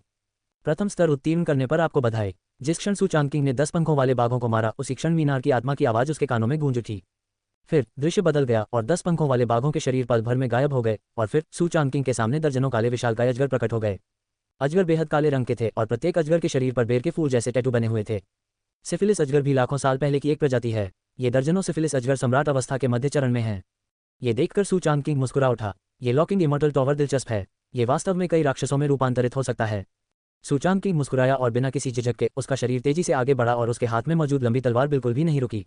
लंबी तलवार तेजी से गुजरी और सिफिलिस से ग्रसित इन दर्जनों अजगरों ने सू चांगकिंग के आकस्मिक हमले का मुकाबला नहीं किया। सम्राट क्षेत्र का मध्य चरण उसके लिए बहुत कमजोर था। उसे लड़ने में भी कोई दिलचस्पी नहीं थी। महज 10 सांसों में सू चांगकिंग ने लगातार पहले 2 स्तर पार कर लिए, फिर तीसरा स्तर, चौथा स्तर, ... 8वां स्तर। 15 मिनट में सू चांगकिंग ने अकेले ही 7 स्तर पार कर लिए और 8वें स्तर पर पहुंच गया। टावर की आत्मा में स्पष्ट रूप से थोड़ा बदलाव आ गया था और ऐसा लग रहा था कि वह सू चांगकिंग पर अधिक ध्यान दे रही है। और सू चांगकिंग की अनुभूति बेहद भयावह थी। उसे ऐसा लग रहा था मानो अमर लॉकिंग टावर में कोई उसे देख रहा हो। हालांकि यह बहुत सूक्ष्म था, लेकिन सू चांगकिंग की चेतना बहुत ही भयावह और सतर्क थी, इसलिए उसने स्वाभाविक रूप से कुछ गड़बड़ महसूस की। लेकिन उसने सांप को डराया नहीं, बल्कि आगे बढ़ते हुए सीढ़ियों को पार करता रहा। 8वें स्तर पर उसके सामने 5 आकृतियां प्रकट हुईं, जिनमें से सभी सर्वोच्च क्षेत्र के अंतिम चरण में शक्तिशाली व्यक्ति थे। प्रत्येक आकृति की आभा अत्यंत भयावह और शक्तिशाली थी। बाहरी दुनिया में कोई भी आकृति सर्वोच्च क्षेत्र के एक शक्तिशाली योद्धा के बराबर मानी जा सकती थी। पलक झपकते ही 5 आकृतियां तेजी से आगे बढ़ीं और सू चांगकिंग पर हमला कर दिया। सू चांगकिंग ने बिना किसी झिझक के मुक्का मारा और सीधे एक आकृति को पीछे धकेल दिया, लेकिन अन्य 4 आकृतियां एक के बाद एक आती रहीं और सू चांगकिंग ने तेजी से चकमा दिया। उसने जरा भी संकोच नहीं किया और सीधे टोंटियन ब्लड वाइन का बलिदान कर दिया। जब रक्तलता प्रकट हुई तो रक्तमय आभा पूरे स्थान में फैल गई। इस टोंटियन रक्तलता ने अनगिनत रक्तमय आभाओं को अवशोषित कर लिया था और इसकी शक्ति सर्वोच्च क्षेत्र के शीर्ष योद्धाओं के बराबर थी। रक्तलता के आशीर्वाद से सू चांगकिंग की शारीरिक शक्ति ही सर्वोच्च स्तर के योद्धाओं को मारने के लिए पर्याप्त थी। दोनों के आशीर्वाद से सू चांगकिंग ने उन 5 को मारने में केवल 15 मिनट का समय लिया। 8वां स्तर उत्तीर्ण करने पर आपको बधाई। आप लॉकिंग इमॉर्टल टॉवर प्राप्त करने से केवल एक कदम दूर हैं। कृपया मेहनत जारी रखें। मीनार की आत्मा की आवाज़ उसके कानों में गूंजी। इसी क्षण सू चांगकिंग के सामने पड़े सभी शव गायब हो गए और एक अजगर प्रकट हुआ। अजगर की काली आकृति विशालकाय थी, 10 फीट से भी अधिक ऊंची और अत्यंत शक्तिशाली थी और उसे गले लगाने के लिए 2 या 3 लोगों की आवश्यकता होती थी। हम सर्वोच्च क्षेत्र शिखर पर स्थित अजगर। सू चांगकिंग का चेहरा थोड़ा गंभीर हो गया था और उसकी आंखें भी स्वाभाविक रूप से गंभीर हो गईं। हालांकि वह अजगर अभी तक असली अजगर नहीं बना है, लेकिन धीरे धीरे अजगर में परिवर्तित हो रहा है और अत्यंत शक्तिशाली है। सर्वोच्च क्षेत्र के शिखर पर स्थित यह ड्रैगन शक्ति के मामले में हालांकि संघ क्षेत्र के योद्धा जितना शक्तिशाली नहीं है, लेकिन निश्चित रूप से संघ क्षेत्र के योद्धा के बराबर हो सकता है। उसके शारीरिक बल की शक्ति तो और भी भयावह है। यद्यपि सू चांगकिंग की वर्तमान 9 क्रांति रहस्यमय कला 9वें स्तर को पार कर चुकी है और सर्वोच्च स्तर के योद्धा के समकक्ष है, फिर भी वह अपने सामने मौजूद ड्रैगन के सामने खुद को थोड़ा कमतर समझता है। गर्जन अजगर दहाड़ा और अत्यंत तीव्र गति से सू चांगकिंग पर हमला कर दिया। धिक्कार है, लगता है हमें गंभीरता से काम लेना होगा। सू चांगकिंग ने मन ही मन शाप दिया और सीधे जौतियान 12 तलवार संरचना का प्रयोग किया। जब सम्राट युआन की तलवार मुख्य तलवार के रूप में प्रकट हुई तो सू चांगकिंग ने एक ऐसी तरंग को महसूस किया जो ड्रैगन से संबंधित नहीं थी। बस इतना ही था कि वह सांस बहुत अच्छी तरह से छिपी हुई थी। वह केवल एक पल के लिए दिखाई दी और फिर गायब हो गई, मानो वह कभी आई ही न हो। हालांकि सू चांगकिंग ने इस मामूली बदलाव को तुरंत भांप लिया, लेकिन सबसे जरूरी काम उसके सामने मौजूद अजगर से निपटना था। जॉटियन 12 स्वॉर्ड फॉर्मेशन का इस्तेमाल किया गया और वह ड्रैगन की ओर बढ़ा और फिर उसकी गति आसमान छू गई और उसने एक मुक्का मारा और 9 रिवोल्यूशंस मिस्टीरियस आर्ट पूरी तरह से प्रकट हो गई। धमाका, बूम, पल भर में पूरा स्थान थोड़ा सा हिल गया। सू चांगकिंग ने सीधे तौर पर अजगर को खदेड़ दिया और सू चांगकिंग भी उस विशाल बल के आगे पीछे हट गया। ये कहना जरूरी है कि ड्रैगन के रक्त की शक्ति के अंश के साथ युद्ध शक्ति का बोनस वास्तव में बहुत ही भयावह है। गर्जन, उद्धरण चिन्ह। अजगर ने फिर से दहाड़ मारी और तेजी से आगे बढ़ा। सू चांगकिंग ने जरा भी संकोच नहीं किया। बूम, इस स्थान पर मनुष्य और अजगर के बीच भयंकर युद्ध हुआ। यद्यपि अजगर शक्तिशाली था, सू चांगकिंग की युद्ध शक्ति उससे भी कहीं अधिक भयावह थी। ज्योतियान 12 तलवार संरचना के अलावा उसके पास 9 क्रांति रहस्यमय कला, टोंटियन रक्तलता और अंतरिक्ष स्थानांतरण की क्षमता भी थी। हर तरह के हथकंडे अपनाए गए और 100 चालों के बाद अजगर सीधे तौर पर घायल हो गया। सू चांगकिंग ने सम्राट युआन तलवार पकड़ी हुई थी। अजगर को नीचे देखते हुए उसने व्यंग्य किया, तुम बिल्कुल ऐसे ही हो। आवाज बंद होते ही सू चांगकिंग ने तलवार से वार किया। बूम, अजगर का शरीर पल भर में 2 हिस्सों में कट गया। 9वें स्तर को पार करने वाले पहले व्यक्ति बनने पर आपको बधाई और आप इस टावर की आत्मा की वफादारी प्राप्त करेंगे। खलनायक, महारानी, मैं अजय हूँ। अध्याय 172। ओह, टावर की आत्मा की वफादारी। सू चांगकिंग के होंठों के कोने थोड़े ऊपर उठे हुए थे, जिससे एक चाप का आकार बन रहा था। सू चांगकिंग के सामने का दृश्य बदल गया और उसके सामने एक युवा शरीर खड़ा था जो बहुत प्यारा था, एक मानव बच्चे की तरह मासूम और पवित्र। क्या तुम टावर की आत्मा हो? सू चांगकिंग ने मुस्कुराते हुए कहा। उस छोटे आदमी ने सिर हिलाया। जी हाँ स्वामी जी, मैं लॉकिंग इमॉर्टल टावर की आत्मा हूँ। 9वां स्तर पार करने और इस टावर द्वारा सम्मानित किए जाने पर स्वामी जी को बधाई।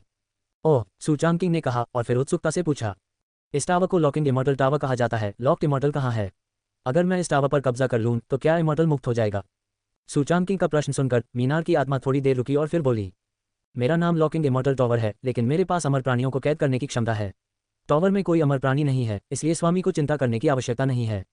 टावर की आत्मा ने स्पष्ट स्वर में कहा। सूचांकिंग, ओह, कोई अमर नहीं है, तो आपका मतलब यह है कि भाई टोंगजी ने मुझसे झूठ बोला। पहले तो सूचांकिंग को सिर्फ संदेह था, लेकिन अब वह आश्वस्त हो सकता है। उसने तिरस्कार भरी मुस्कान दी, अपनी आंखें सिकुड़ी और उसके दिल में हत्या करने का एक क्षणिक इरादा कौंध गया। मीनार की आत्मा ने इस पर ध्यान नहीं दिया, बल्कि मुस्कुराते हुए पास आए और आज्ञाकारी स्वर में बोली, गुरुजी, आप अपनी आध्यात्मिक चेतना को त्याग सकते हैं। मैं आपके साथ एक अनुबंध पर हस्ताक्षर करूंगा। यह मीनार एक अमर हथियार है। यह न केवल आपको सम्राट स्तर को पार करने में मदद कर सकता है, बल्कि आपको एक महान अमर बनने में भी मदद कर सकता है।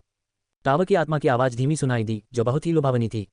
अगर वह सूचांकिंग नहीं बल्कि एक साधारण योद्धा होता, तो मुझे डर है कि वह खुद को रोक नहीं पाता और अपनी आध्यात्मिक चेतना को खो बैठता। आखिरकार सम्राट बनने या अमर होने के प्रलोभन का सामना कौन कर सकता है। इतना ही नहीं, टावर की आत्मा इतनी पतली और प्यारी है और अच्छे से बोलती है, और ऐसा नहीं लगता कि वह आपको नुकसान पहुंचाएगी। सूचांकिंग मुस्कुराया और बोला, ठीक है। जैसे ही उसने बोलना शुरू किया, उसकी मुस्कुराती हुई आंखें अचानक ठंडी हो गईं और उसके हाथ में मौजूद सम्राट युआन तलवार ने जोरदार प्रहार किया। एक ठंडी रोशनी चमकी, जो अनंत तलवार ऊर्जा में बदल गई और तलवार की शक्ति का जन्म हुआ। बूम! तलवार की ऊर्जा टावर की आत्मा पर गिरी और पल भर में उसका शरीर चकनाचूर हो गया। मीनार की आत्मा का युवा शरीर पल भर में विलीन हो गया। सूचांकिंग ने सम्राट युआन तलवार को थामे हुए अपने सामने की हर चीज को शांत भाव से देखा। उन्होंने शांत स्वर में कहा, क्या तुम अब भी छिपना चाहते हो? आसपास कोई प्रतिध्वनि नहीं थी, मानो सब कुछ सूचांकिंग का अपना आंतरिक संवाद हो। उसने व्यंग्य करते हुए धीरे से कहा, अमर, तुम इतने डरपोक कब से हो गए? ऐसा नहीं होना चाहिए। क्या तुम सच में एक दुष्ट अमर हो? सूचांकिंग के व्यंग्यात्मक शब्दों को सुनकर आसपास का वातावरण बदल गया। बूम! धिक्कार है, अमर का अपमान करने की तुम्हारी हिम्मत कैसे हुई? धिक्कार है। एक गर्जना सुनाई दी और सूचांकिंग कराह उठा। उसका चेहरा सतर्क हो गया। जॉटिन 12 तलवारों की संरचना ने उसके पूरे शरीर की रक्षा की और डोंगहुआन घंटी को गुप्त रूप से बलिदान कर दिया गया था, और किसी भी स्थिति में वह इसे तुरंत बलिदान कर देगा। अगले ही पल टकराना। जब सूचांकिंग पर चारों ओर से एक भयानक हमला हुआ, तो उसने लापरवाही बरतने की हिम्मत नहीं की और उसके शरीर की रक्षा के लिए जॉटियन 12 तलवारों की संरचना एक साथ प्रकट हुई। टकराना, डॉट डॉट डॉट। एक के बाद एक दर्जनों हमले हुए और जॉटियन 12 तलवारों की संरचना हिल गई। सौभाग्य से सम्राट युआन तलवार अत्यंत उच्च गुणवत्ता की थी, अन्यथा वह वास्तव में ऐसे हमले का सामना नहीं कर पाती। हमले के समाप्त होने के बाद सूचांकिंग ने अपनी आंखें सिकोड़कर कहा, अरे, अमर व्यक्ति प्रकट होने की हिम्मत क्यों नहीं करता? सूचांकिंग की बातें सुनकर अंतरिक्ष से एक ठंडी सी गुरगुराहट की आवाज आई और फिर उसके सामने एक आकृति प्रकट हुई। वह व्यक्ति बैंगनी रंग का चोला पहने हुए था, अधेड़ उम्र का लग रहा था और उसकी आंखें त्रिकोणीय थीं। वह एक चतुर और हिसाब किताब रखने वाले व्यक्ति जैसा दिख रहा था। सूचांकिंग मन ही मन सतर्क हो गया। युवक, तुमने ये कैसे अनुमान लगाया कि यह नकली था? उस अमर व्यक्ति ने हैरानी से पूछा। अभी अभी मीनार की आत्मा के शब्द बहुत लुभावने थे। ये कहना गलत नहीं होगा कि सूचांकिंग तो केवल सम्राट स्तर का योद्धा था, यहाँ तक कि संध्या सम्राट स्तर के योद्धा के लिए भी ऐसे प्रलोभन का विरोध करना शायद मुश्किल होता। सूचांकिंग ने उपहास किया, क्योंकि मुझे पता है, इस मीनार में एक अमर शक्ति दबी हुई है। या तो मीनार की आत्मा ने उसे धोखा दिया, या फिर भाई टोंगजी ने उसे धोखा दिया। इन दोनों में से किसी एक को चुनना शायद मुश्किल नहीं होगा। बैंगनी वस्त्रधारी अमर व्यक्ति किसी बात पर विचार करता हुआ प्रतीत हुआ, लेकिन फिर उसने व्यंग्यपूर्ण स्वर में कहा, अगर आपको पता भी है, तो एक साधारण सम्राट स्तर के योद्धा के रूप में आप क्या कर सकते हैं? लेकिन तुम्हारा शरीर वाकई साधारण नहीं है। तुम सिर्फ सम्राट स्तर के योद्धा हो, लेकिन सर्वोच्च स्तर पर एक ड्रैगन को मार सकते हो। ऐसी प्रतिभा मेरे बचपन की तुलना में अनगिनत गुना अधिक भयानक है। अगर मुझे तुम्हारा शरीर मिल जाए, तो मैं फिर से साधना करूंगा और शायद और भी उच्च स्तर प्राप्त कर सकूंगा। बैंगनी वस्त्रधारी अमर व्यक्ति हंसा, लेकिन अमर की तरह नहीं, बल्कि एक दानव की तरह। सूचांकिंग ने उपहास किया, सच में, तुम इतनी जल्दी इतनी खुश क्यों हो रही हो? जैसे ही उसने कहा, सूचांकिंग ने अपने हाथ में मौजूद सम्राट युआन तलवार निकाली और जॉटियान 12 तलवारों का गठन एक साथ प्रकट हुआ। बूम! उसने जरा भी संकोच नहीं किया और सीधे हमले का आग्रह किया। चूंकि अमर लॉकिंग टॉवर तुम्हें कैद करने के लिए है, इसलिए 10 लाख वर्षों के बाद मुझे लगता है कि अमर की युद्ध शक्ति लगभग समाप्त हो जानी चाहिए। सूचांकिंग ने उपहास किया और जब जॉटियन 12 तलवार संरचना को छोड़ा गया, तो उसका पूरा शरीर तोप के गोले की तरह उड़ गया। बूम! भयानक मुक्के की ताकत से प्रहार हुआ। बैंगनी वस्त्रधारी अमर व्यक्ति ने अपनी आंखें सिकुड़ी और विरोध जताने के लिए अपनी आस्तीनें लहराईं। टकराना। जॉटियान 12 स्वॉर्ड फॉर्मेशन और सूचांकिंग की शारीरिक शक्ति के संयुक्त हमले का सामना करते हुए बैंगनी वस्त्रधारी अमर ने पतन के कोई संकेत नहीं दिखाए। भले ही मेरी बहुत सी शक्ति सील कर दी गई हो, फिर भी तुम्हारे जैसे सम्राट स्तर के लड़के को हराना कोई समस्या नहीं है। उसने उपहास उड़ाते हुए हथेली से जोरदार प्रहार किया और बैंगनी रंग के हथेली के निशान में बिजली और गरज की शक्ति समाहित हो गई। ये देखकर सूचांकिंग ने तुरंत स्पेस ट्रांसफर का इस्तेमाल करके इस हमले से खुद को बचा लिया। वह आश्चर्यचकित हुए बिना नहीं रह सका। विरोधी के हथेली के निशान में बहुत अधिक आक्रमण शक्ति थी। यदि वह निशान उस पर बना रहता, तो चाहे उसका शरीर कितना भी मजबूत क्यों न हो, उसे गंभीर चोट लगने की संभावना थी। लेकिन सूचांकिंग ने दूसरे पक्ष को मारने से पहले केवल एक क्षण के लिए संकोच किया। उसके हाथ में मौजूद सम्राट युआन तलवार बेहद भयावह थी। आखिरकार यह एक अमर हथियार था। यहाँ तक कि अमर व्यक्ति भी अपने चेहरे पर हैरानी के भाव आने से खुद को रोक नहीं पाया। जॉटियन 12 तलवार संरचना ने इसे पीछे धकेल दिया। इसी क्षण सूचांकिंग ने अवसर का लाभ उठाया और डोंगहुआन घंटी का बलिदान कर दिया। बस एक बिनबिनाहट की आवाज के साथ डोंगहुआन घंटा गिर गया। ये देखकर बैंगनी वस्त्रधारी अमर व्यक्ति स्तब्ध रह गया। ये कैसे संभव है? तुम्हारे पास 2 अमर हथियार कैसे हो सकते हैं? उन्हें कभी उम्मीद नहीं थी कि एक मामूली जूनियर के पास 2 अमर हथियार होंगे, और वो भी अविश्वसनीय रूप से उच्च गुणवत्ता वाले। अपने सुनहरे दिनों में भी वो इतने अमीर नहीं थे। टकराना। डोंगहुआन घंटी के अचानक प्रकट होने से बैंगनी वस्त्रधारी अमर का हमला रुक गया। उसे उम्मीद नहीं थी कि सू चांगकिंग का अस्तित्व इतना भयावह होगा। बूम! पल भर में ही डोंगहुआन घंटी की तेज आवाज से वह उड़ गया और उसने मुंह भर खून थूक दिया। सू चांगकिंग मुस्कुराया और अपने होठों को चटकाया। अरे बाप रे, क्या कोई अमर व्यक्ति खून थूक सकता है? धत्तेरी की। बैंगनी वस्त्रधारी अमर का चेहरा बेहद उदास था, और जब उसने सू चांगकिंग को देखा तो उसकी आंखों में अंतहीन हत्या का इरादा झलक रहा था। क्या वास्तव में एक प्रतिष्ठित अमर प्राणी को सम्राट के राज्य में एक मानव लड़के द्वारा अपमानित किया गया था? कितनी शर्मनाक बात है। तुम सचमुच मरने के लायक हो। बैंगनी वस्त्रधारी अमर प्राणी दहाड़ा। खलनायक। महारानी, मैं अजय हूँ। अध्याय 173। बैंगनी वस्त्रधारी अमर व्यक्ति के बोलते ही उसकी आभा तीव्र हो गई और उसने सू चांगकिंग पर हमला कर दिया। सू चांगकिंग के चेहरे पर कोई भाव नहीं बदला। शायद वह इस आदमी की ताकत को जानता था और उससे डरता नहीं था।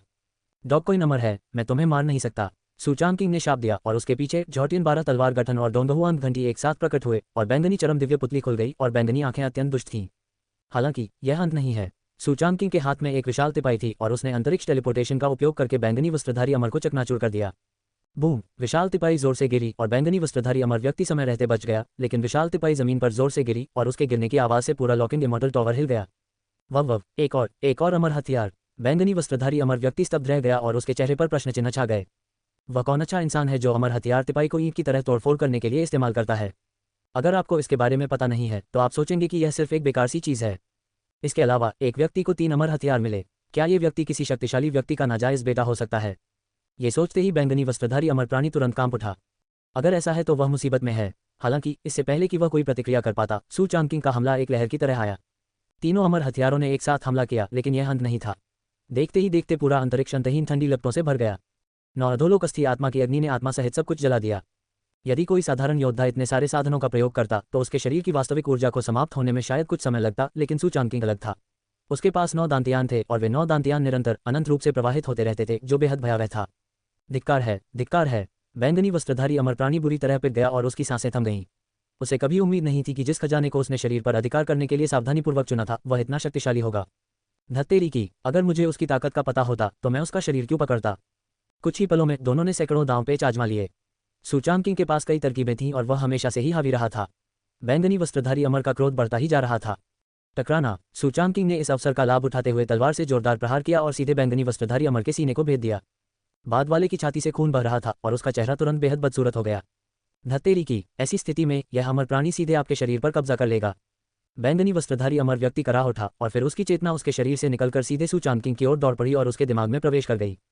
खैर, उसके शरीर के लिए अमर लॉकिंग टावर से बाहर निकलना असंभव था, इसलिए सू चांगकिंग के शरीर पर कब्जा करना बेहतर था।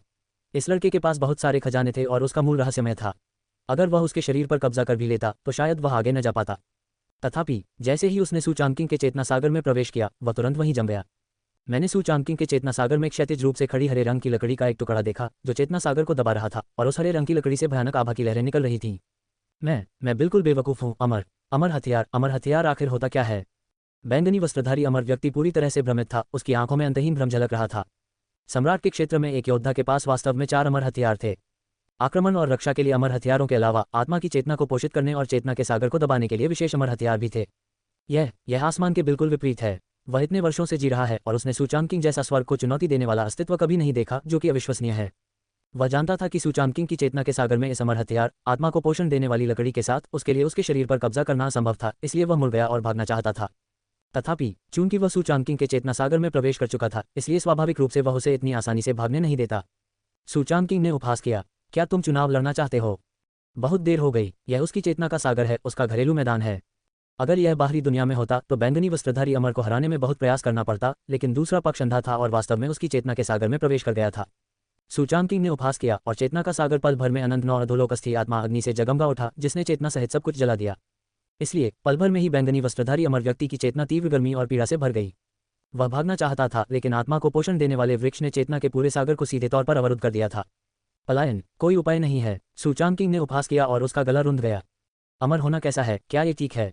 सू चांगकिंग के उपहास को सुनकर बैंगनी वस्त्रधारी अमर व्यक्ति की चेतना पल भर में बेहद बदसूरत दिखने लगी।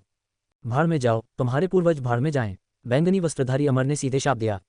सू चांगकिंग मुस्कुराया और उसे गुस्सा नहीं आया। इससे कोई फर्क नहीं पड़ता। मनुष्य का स्वभाव ही सच्ची सुगंध का नियम है। उसे डांटने दो, बाद में रोने का समय नहीं मिलेगा। सूचान किंग ने चुपचाप non either bone spirit fire की शक्ति बढ़ा दी। अनगिनत लपटें बेहद गर्म थीं, जो चेतना के पूरे सागर को जला रही थीं। बैंगनी वस्त्रधारी अमर की चेतना को तुरंत असहनीय पीड़ा हुई और उसकी आंखों में निराशा छा गई। उस महान अमर व्यक्ति के बारे में सोचते सोचते ये परिणाम निकला। ये वाकई दुखद है। अगर वह अपने चरम पर होता तो वह सूचान किंग जैसे कनिष्ठ व्यक्ति को एक ही थप्पड़ से मार डालता, तो अब वह अपनी शक्ति का प्रदर्शन कैसे कर सकता है। अरे यार, अगर तुम में हिम्मत है तो मुझे जाने दो और हम अगले 300 राउंड तक लड़ेंगे। बैंगनी वस्त्रधारी अमर प्राणी ने अपनी चेतना के साथ दहाड़ मारी। सूचान किंग ने हल्की सी मुस्कान के साथ शांत भाव से कहा, मैं आपको 2 विकल्प दूंगा। पहले, मेरे सामने आत्मसमर्पण करो। दूसरा, मर जाओ। सूचान किंग के शब्दों में कोई हलचल नहीं थी और उनकी आवाज में सिहरन के झटके महसूस हो रहे थे। क्या? बैंगनी वस्त्रधारी अमर आत्मा की चेतना जोर से हंसी, उसकी आंखों में तिरस्कार भरा हुआ था। तुम सिर्फ अपनी वजह से मुझे मारना चाहते हो, ये तो वाकई एक मजाक है। अमर, अमर, यहाँ तक कि चेतना भी तुम्हारे द्वारा नष्ट नहीं की जा सकती। अगर हिम्मत है तो मुझे मार डालो, मैं देखना चाहता हूँ कि तुम्हारे पास क्या है। बैंगनी वस्त्रधारी अमर व्यक्ति के शब्द तिरस्कार से भरे हुए थे। क्या आप मजाक कर रहे हैं? अमर लोग अमर ही होते हैं। एक साधारण सम्राट योद्धा उन्हें कैसे मार सकता था? क्या मजाक? ये सुनकर सूचान किंग मुस्कुरा उठा, उसकी आंखों में एक अजीब सी मुस्कान थी। ओह अमर, क्या आपको यकीन है? जैसे ही सूचान किंग ने बोलना समाप्त किया, बैंगनी वस्त्रधारी अमर ने अपनी आंखें सिकोड़ लीं और अचानक उसके दिल में एक अशुभ पूर्वाभास हुआ। क्या इस बच्चे के पास वाकई कुछ हुनर हो सकते हैं? अगर कोई और होता तो वह स्वाभाविक रूप से इस पर विश्वास नहीं करता, लेकिन सूचान किंग के पास बहुत सारी चालें थीं और हो सकता है कि उसके पास वास्तव में कुछ चालें हों। सूचान किंग मुस्कुराया और अगले ही पल उसकी चेतना के सागर में एक भयानक दरवाजा प्रकट हो गया। इस दरवाजे को देखते ही बैंगनी वस्त्रधारी अमर व्यक्ति का हृदय तुरंत बैठ गया। वह दहाड़ना चाहता था, धत्तेरी की, एक और अमर हथियार। अमर हथियार कब से हर जगह मौजूद होने लगे। मुख्य बात यह है कि जैसे ही ये दरवाजा प्रकट हुआ, बैंगनी वस्त्रधारी अमर व्यक्ति को बहुत भय महसूस हुआ। सूचान किंग मुस्कुराया, हाथ हिलाया और दरवाजा खुल गया। अंधेरे दरवाजे से निकलने वाले भय ने बैंगनी वस्त्रधारी अमर को कपकपा दिया। धिक्कार है, धिक्कार है, ये किस तरह का भयानक दृश्य है। बैंगनी वस्त्रधारी अमर व्यक्ति के बोलने का लहजा स्पष्ट नहीं था। सूचान किंग मुस्कुराया और संयोग से बलि द्वार की 1 महीने की बलि का समय आ गया था। यदि वह बैंगनी वस्त्रधारी अमर की चेतना का बलिदान करता तो उसे शायद बहुत सारा पैसा मिल जाता। मैं तुम्हें एक आखिरी मौका दूंगा, मेरा अनुसरण करो वरना मर जाओ। सूचान किंग मुस्कुराया, उसकी आंखों में हत्या का इरादा साफ झलक रहा था। खलनायक, महारानी, मैं अजय हूँ। अध्याय 174। सूचान किंग के बोलते ही बैंगनी वस्त्रधारी अमर का चेहरा अनिश्चित हो गया और वह बेहद भयभीत दिखाई दिया। उसने कभी नहीं सोचा था कि एक दिन उसे सम्राट के क्षेत्र में एक कनिष्ठ व्यक्ति से खतरा होगा। महत्वपूर्ण बात यह है कि उसके पास वास्तव में उसे धमकाने की शक्ति है। हालांकि वह सूचान किंग को मना करना चाहता था, लेकिन इस समय वह मना करने के लिए मुंह नहीं खोल सका। आखिर दरवाजा बहुत डरावना था। भले ही देखने में ऐसा लग रहा था कि अंधेरे दरवाजे के पीछे कुछ नहीं है, फिर भी उसे अंदर से काफी डर लग रहा था। अगर वह इसमें प्रवेश करता तो शायद उसका अंत बहुत बुरा होता। इसलिए थोड़ी देर सोचने के बाद वह धड़ाम से घुटनों के बल गिर पड़ा। मैं आत्मसमर्पण करता हूँ, बैंगनी वस्त्रधारी अमर ने जल्दी से कहा। यह देखकर सूचान किंग मुस्कुरा उठा। मुझे अभी भी तुम्हारा विद्रोही अंदाज पसंद है। बैंगनी वस्त्र धारण किए हुए अमर योद्धा का व्यवहार अत्यंत महान था। आखिरकार एक अमर योद्धा होने के नाते सम्राट स्तर के योद्धा सूचान किंग का सामना करते समय उनमें श्रेष्ठता की भावना होना स्वाभाविक था। लेकिन इस समय जीवन और मृत्यु के बीच उसके पास अब वह आत्मविश्वास नहीं था जो अभी अभी था। बेशक बैंगनी वस्त्रधारी अमर ने अब ईमानदारी से आत्मसमर्पण नहीं किया, बल्कि केवल आत्मसमर्पण का नाटक किया। जब तक सूचान किंग ने अपनी सतर्कता कम नहीं की, तब तक उसे भागने का मौका मिल सकता था। हालांकि उसने सूचान किंग के साधनों को कम आंका, या वह ये कल्पना नहीं कर सका कि सूचान किंग के पास अमर को गुलाम बनाने के साधन हैं। सूचान किंग ने हाथ हिलाकर दूसरे को पास आने का इशारा किया। हालांकि बैंगनी वस्त्रधारी अमर मन से अनिच्छुक था, फिर भी वह आगे बढ़ा। अपनी आध्यात्मिक चेतना को त्याग दो और विरोध मत करो। बैंगनी वस्त्रधारी अमर व्यक्ति एक पल के लिए स्तब्ध रह गया। अगले ही पल सूचान किंग ने मानसिक गुलामी का प्रदर्शन किया। जब उसे महसूस हुआ कि उसकी चेतना पर एक विशेष चिन्ह अंकित हो गया है, तो बैंगनी वस्त्रधारी अमर ने अविश्वास से भरी अपनी आंखें तुरंत चौड़ी कर लीं। ये कैसे संभव है? अमर प्राणियों को गुलाम बनाने की विधि, ये कैसे संभव है? सूचान किंग बेहद अद्भुत हैं। एक साधारण सम्राट भी अमर प्राणी की चेतना को गुलाम बना सकता है। मुख्य बात यह है कि एक बार ऐसी चेतना गुलाम हो जाने पर उसका जीवन और मृत्यु केवल सूचान किंग के विचारों पर निर्भर करेगी। जब तक दूसरा पक्ष तैयार है, वह उसे आसानी से मार सकता है। यदि वह अपने चरमकाल की युद्ध शक्ति को पुनः प्राप्त भी कर लेता है, तो भी वह सूचान किंग की गुलामी से बच नहीं पाएगा।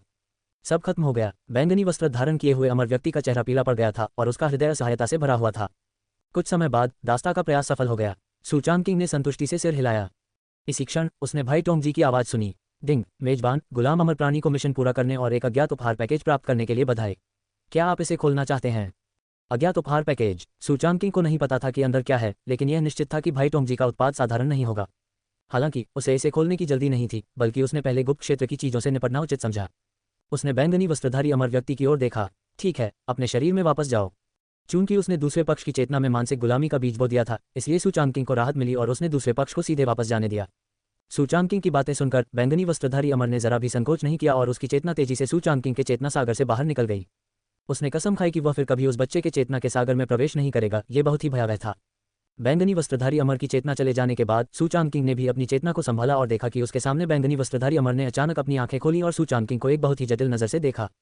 हालांकि चेतना के सागर से बाहर निकलने के बाद भी वह सू चांग किंग से लड़ने में सक्षम था, लेकिन अब उसकी चेतना उसके द्वारा गुलाम बना ली गई थी और उसका जीवन उसके हाथों में था, तो लड़ने का क्या फायदा था। प्रभु को नमस्कार। बैंगनी वस्त्रधारी अमर ने सू चांग किंग को आदरपूर्वक प्रणाम किया। सू चांग किंग उनके रवैये से काफी संतुष्ट थी और हल्की सी मुस्कान के साथ बोली, ठीक है, शिष्टाचार की कोई जरूरत नहीं है। आपका असली नाम क्या है? आपको यहाँ क्यों दबाकर रखा गया था? 10 लाख साल पहले यहाँ क्या हुआ था? सू चांग किंग ने लगातार 3 सवाल पूछे।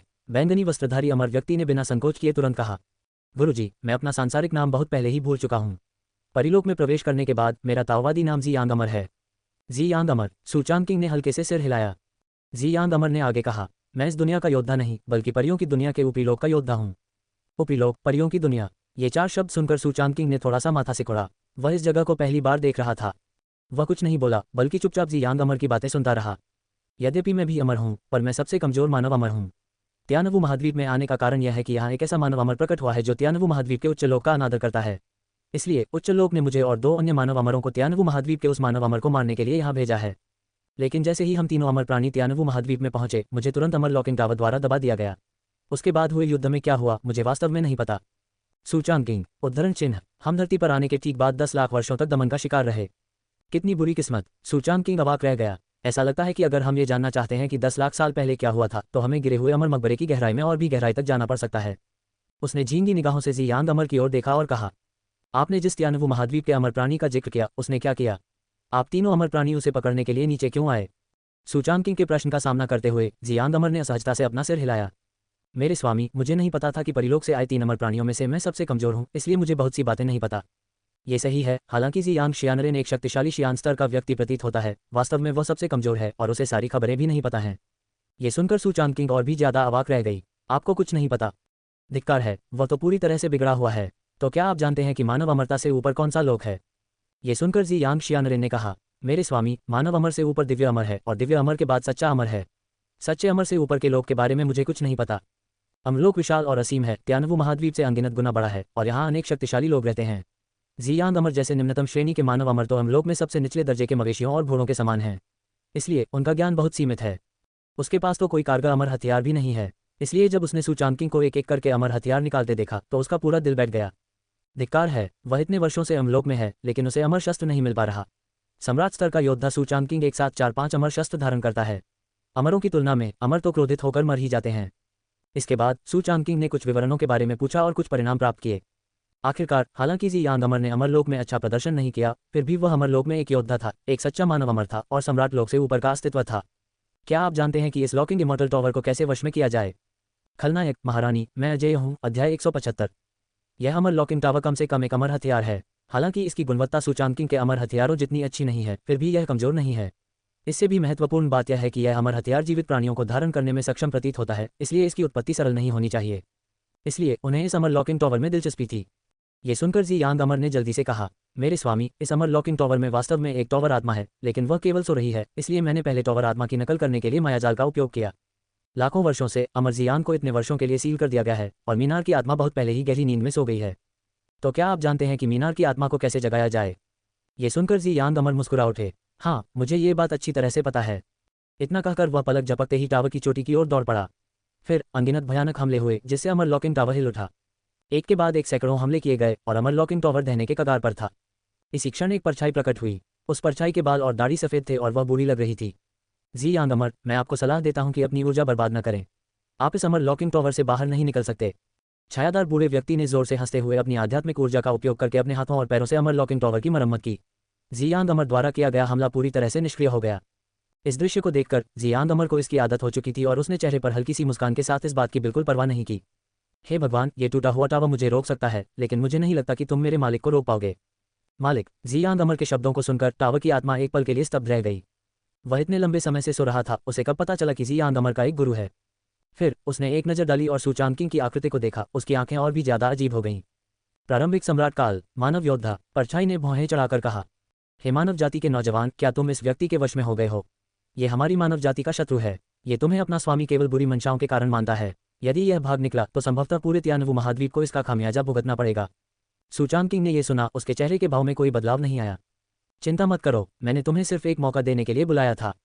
या तो मेरे साथ अनुबंध पर हस्ताक्षर करो और मुझे अपना स्वामी मानो, या मर जाओ। सुचान किंग ने अपनी आंखें सिकुड़ी और टावर की आत्मा एक पल के लिए स्तब्ध रह गई।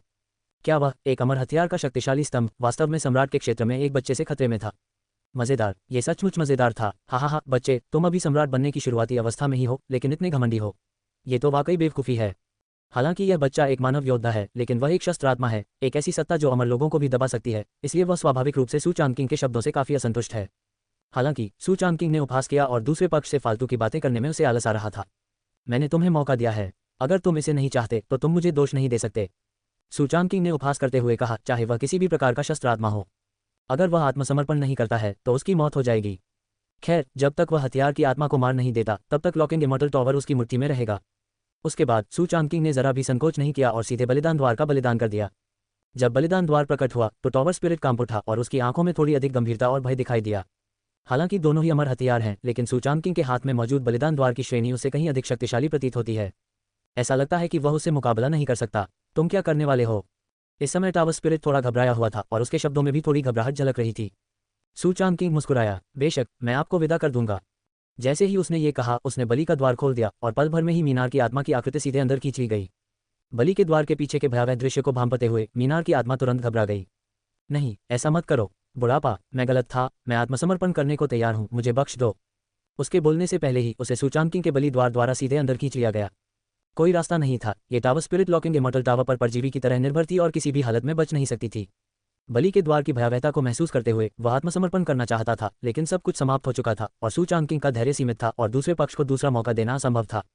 आखिरकार उसके लिए जियांग अमर उपयोगी था, लेकिन हथियार की मात्रा आत्मा बेकार थी। उसके हाथों में 4-5 अमर हथियार थे और उसे उनकी कोई कमी नहीं थी। वह लॉकिंग इमॉर्टल टॉवर को इसलिए महत्व देता था क्योंकि यह कम से कम एक अमर हथियार था जिसे व्यर्थ नहीं किया जा सकता था और इसमें जीवित चीजों को भी संग्रहित किया जा सकता था जो भविष्य में काम आ सकती थी। जहां तक हथियार की आत्मा की बात है, उससे दूर रहना ही बेहतर है। एक ऐसा व्यक्ति जो अपनी उम्र का फायदा उठाता है। बलि द्वार की भयावहता को महसूस करते हुए जियांग अमर कपकपा उठे, उनकी आंखें और भी अधिक भयभीत हो गईं और उनके दिल में राहत की एक झलक कौंध गई। अगर उसने समय रहते सू चान किंग के सामने आत्मसमर्पण नहीं किया होता तो शायद इस समय वही बलि द्वार में खींच लिया गया होता। टावर की आत्मा द्वारा झेली गई भयावहता के बारे में सोचकर वह और भी अधिक भयभीत हो गया और सू चान किंग की ओर उसकी नजर भी बदल गई।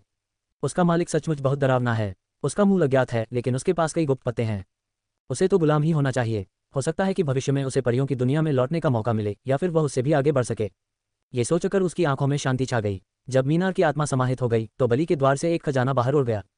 हजारों मायावी मुखौटा, इसे हजारों तरीकों से बदला जा सकता है और यह किसी भी जाति को भेस बदल सकता है। परी हथियार, हजार भ्रम वाले मुखौटे। इस जादुई हथियार को देखकर सू चान किंग दंग रह गया, लेकिन फिर उसके चेहरे पर खुशी की एक झलक दिखाई दी।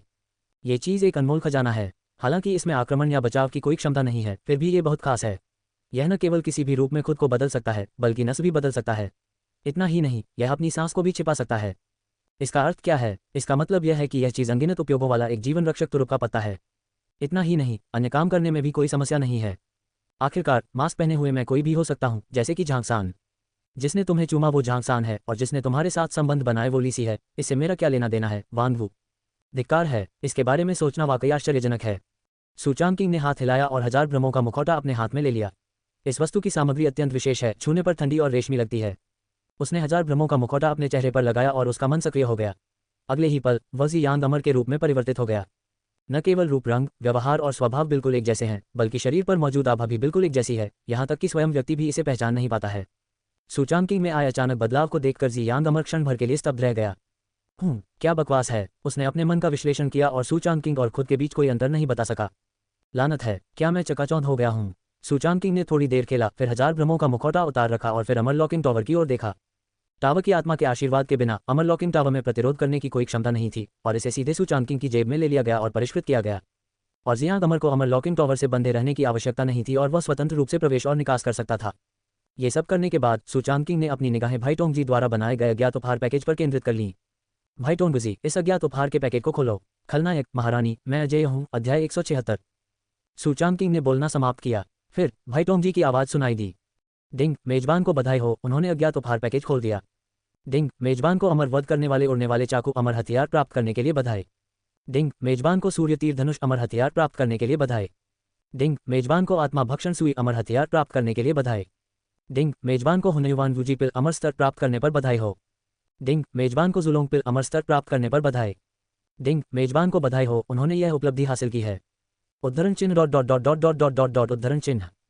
अचानक ही अनगिनत आवाजें उसके कानों में गूंज उठीं और सूचांकिंग का पूरा दिमाग थोड़ा चकरा गया, मानो अनगिनत खजानों ने उसे बेहोश कर दिया हो। खुशी बहुत अचानक आ गई थी। उसने भारी मात्रा में प्राप्त पुरस्कारों पर नजर डाली, जिनमें अकेले 3 अमर हथियार ही शामिल थे। हालांकि उन्हें लंबे समय से पता था कि भाई टोंगजी के पुरस्कार असाधारण थे, फिर भी उन्हें प्राप्त करने के बाद वे सदमे में थे। ये तो हद से ज्यादा उदारता है। जैसा कि ब्रदर टोंगजी से उम्मीद थी, प्रहार करते ही उनका रूप बदल जाता है। सूचांकिंग की निगाहें भाई टोंगजी से मिलने वाले कई पुरस्कारों पर टिकी हुई थीं। अमर वध करने वाला उड़ने वाला चाकू, एक लाल लौकी में छिपा हुआ उड़ने वाला चाकू। लौकी के अंदर प्रकाश की एक किरण है। ये हथेली के आकार का है। आपको केवल सच्ची ची ऊर्जा प्रवाहित करनी है और मंत्र का जाप करना है। कृपया मुड़ जाओ बच्चे। उड़ने वाला चाकू बाहर निकलकर किसी का सिर काट सकता है। अमर वध करने वाले उड़ने वाले चाकू के बारे में दी गई व्याख्या को देखकर सूचांकिंग ने ठंडी हवा का एक झोंका महसूस किया। अनुभूति, हथेली के आकार का ये लौकी देखने में साधारण लगता है, लेकिन ये बहुत ही डरावना है। इससे भी महत्वपूर्ण बात यह है कि चूंकि इस खजाने का नाम अमर के नाम पर रखा गया है, मुझे लगता है कि अगर सूचांकिंग की ताकत एक दिन बढ़ जाती है तो वह वास्तव में अमर को मार सकता है। ये सोचते ही उसकी आंखों के कोने में खुशी की एक झलक झलकने से वह खुद को रोक नहीं पाया। फिर उसकी नजर अगले कुछ खजानों पर पड़ी। सूर्य तीर धनुष, सच्ची ऊर्जा को तीर बनाकर धनुष को खींचो और ऊर्जा के स्थिर हो जाने के बाद तुम 10 लाख मील दूर खड़े व्यक्ति का सिर भेद सकते हो। आत्मा भक्षण करने वाली सुई, उड़ती हुई सुई निकलती है जो आत्मा को भक्षण कर लेती है। अमर भी मृत्यु से नहीं बच सकता। ऊपर वर्णित 2 अमर हथियारों की व्याख्या को देखकर सूचांकिंग के चेहरे पर एक बार फिर हैरानी के भाव दिखाई दिए। हालांकि ये दोनों अमर हथियार अमर संहारक उड़ने वाले चाकू से थोड़े कमतर हैं, लेकिन इसमें कोई संदेह नहीं है कि वे बेहद भयावह हैं। सूर्य तीर धनुष की बात करें तो जब तक इसकी ऊर्जा किसी दूसरे पर केंद्रित रहती है, तब तक ये 10 लाख मील दूर से भी दुश्मन को मार सकता है। बेशक सूचांकिंग की वर्तमान साधना शक्ति अभी कमजोर है और वह 10 लाख मील दूर तक निशाना नहीं लगा सकता, लेकिन 100 मील के दायरे में ही धनुष बाण चलाकर दुश्मन पर तीर चलाना उसके लिए कोई बड़ी बात नहीं है। जहां तक आत्मा भक्षण करने वाली सुई की बात है, तो अमर की चेतना भी इससे बच नहीं सकती, जिसे अत्यंत भयावह कहा जा सकता है। धिक्कार है, सूचांकिंग ने मन ही मन आह भरी, ये तीनों खजाने वाकई इतने सरल नहीं हैं। फिर उसने दूसरे खजानों पर दोबारा नजर डाली। हुनयुआन वूजी गोली, एक उत्कृष्ट गोली। इसे निगलने के बाद न केवल साधना में सुधार होता है, बल्कि थोड़ी मात्रा में अराजकता शक्ति भी प्राप्त होती है। शारीरिक साधना करने वालों के लिए यह एक अनमोल खजाना है। जुलोंग गोली, इसे निगलने के बाद एक ड्रैगन योद्धा के पास जुलोंग के रक्त को जागृत करने और अपने पैतृक वंश में लौटने का एक निश्चित अवसर होता है। ये दोनों गोलियां बेहतरीन हैं, विशेष रूप से हुनयुआन वूजी गोली, जो सूचांकिंग के लिए बहुत फायदेमंद है। यह न केवल व्यक्ति की स्वयं की साधना को बेहतर बना सकता है, बल्कि इसे निगलने के बाद व्यक्ति को अराजकता शक्ति का एक अंश भी प्राप्त हो सकता है, जो उसकी 9 क्रांतियों की रहस्यमय कला के अभ्यास के लिए भी बहुत फायदेमंद है। जुलोंगपिल की बात करें तो इसे वानकई निगल सकता है। हालांकि किंगलोंग वंश का रक्त पहले से ही उच्च स्तर का है, ड्रैगन वंश में केवल जुलोंग ही सभी ड्रैगनों का स्वामी है।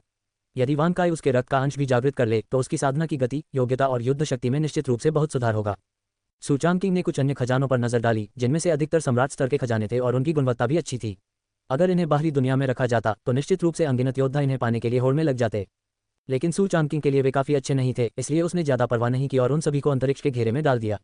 मालिक, सूचांकिंग को काफी देर तक चुप देखकर उसके बगल में बैठे जियांग शियानरेन ने धीमी आवाज में बात की। सूचांकिंग को होश आया और उसने धीरे से गुनगुनाया, फिलहाल ये लॉकिंग इमॉर्टल टॉवर पहले से ही उसका खजाना है, लेकिन फॉलन इमॉर्टल टूम की गहराई निश्चित रूप से सरल नहीं है और वहां खतरा भी हो सकता है। हालांकि जियांग शियानरेन वहां मौजूद है, लेकिन प्रतिद्वंद्वी की शेष युद्ध शक्ति मजबूत नहीं है, वह संत स्तर से थोड़ा ही नीचे है। इसलिए सूचांकिंग ने एक पल के लिए संकोच किया और हुनयुआन वूजी की गोली निगलने की योजना बनाई। हुनयुआन वूजी की गोली न केवल साधना को बेहतर बनाती है, बल्कि शारीरिक शक्ति को भी बढ़ाती है। आखिरकार ये भाई तोंगजी द्वारा निर्मित एक उत्कृष्ट औषधि है और इसकी गुणवत्ता बेजोड़ है।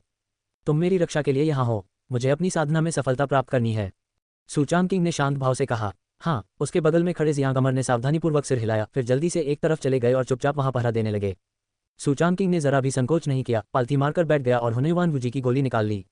जब वह गोली प्रकट हुई तो पूरा स्थान अमर ऊर्जा की एक विशाल मात्रा से भर गया, जो पूरी तरह से इसी अमृत से उत्पन्न हुई थी। अमर ऊर्जा इतनी प्रबल थी कि जियांग शियानरेन भी लगभग अवाक रह गया। यह एक अमर अमृत है और यह अत्यंत उच्च गुणवत्ता का है। हे भगवान, इस गुरु का मूल क्या है? ये तो बहुत ही चौंकाने वाला है। जियांग शियानरेन अवाक रह गया। जब सूचांकिंग ने एक एक करके अमरता के उपकरण निकाले तब भी वह काफी हैरान था। अब सूचांकिंग ने एक और अमरता का अमृत निकाला और वह अत्यंत उच्च गुणवत्ता का था। अपनी चरम अवस्था में भी वह इसे पाने के लिए उत्सुक था। यदि वह उस समय इस अमृत को पी लेता तो शायद भविष्य में उसके लिए स्वर्गिक अमृतत्व के क्षेत्र में प्रवेश करने का एक बड़ा मौका होता। ये सोचकर जियांग शियानरेन ने सूचांकिंग को और भी अधिक श्रद्धा से देखा। आखिरकार अपनी इच्छा से कई अमर उपकरणों और शीर्ष अमर अमृतों का उपयोग करने की क्षमता, ऐसा अस्तित्व उसकी कल्पना से परे ही होगा। सूचांकिंग को जियांग अमर के विचारों की कोई परवाह नहीं थी। आखिरकार वह अब सूचांकिंग का गुलाम था। जब तक सूचांकिंग को यह ख्याल आता रहेगा कि दूसरा पक्ष बिना दफन स्थान के मर जाएगा, इसलिए उसे बिल्कुल भी चिंता करने की जरूरत नहीं है।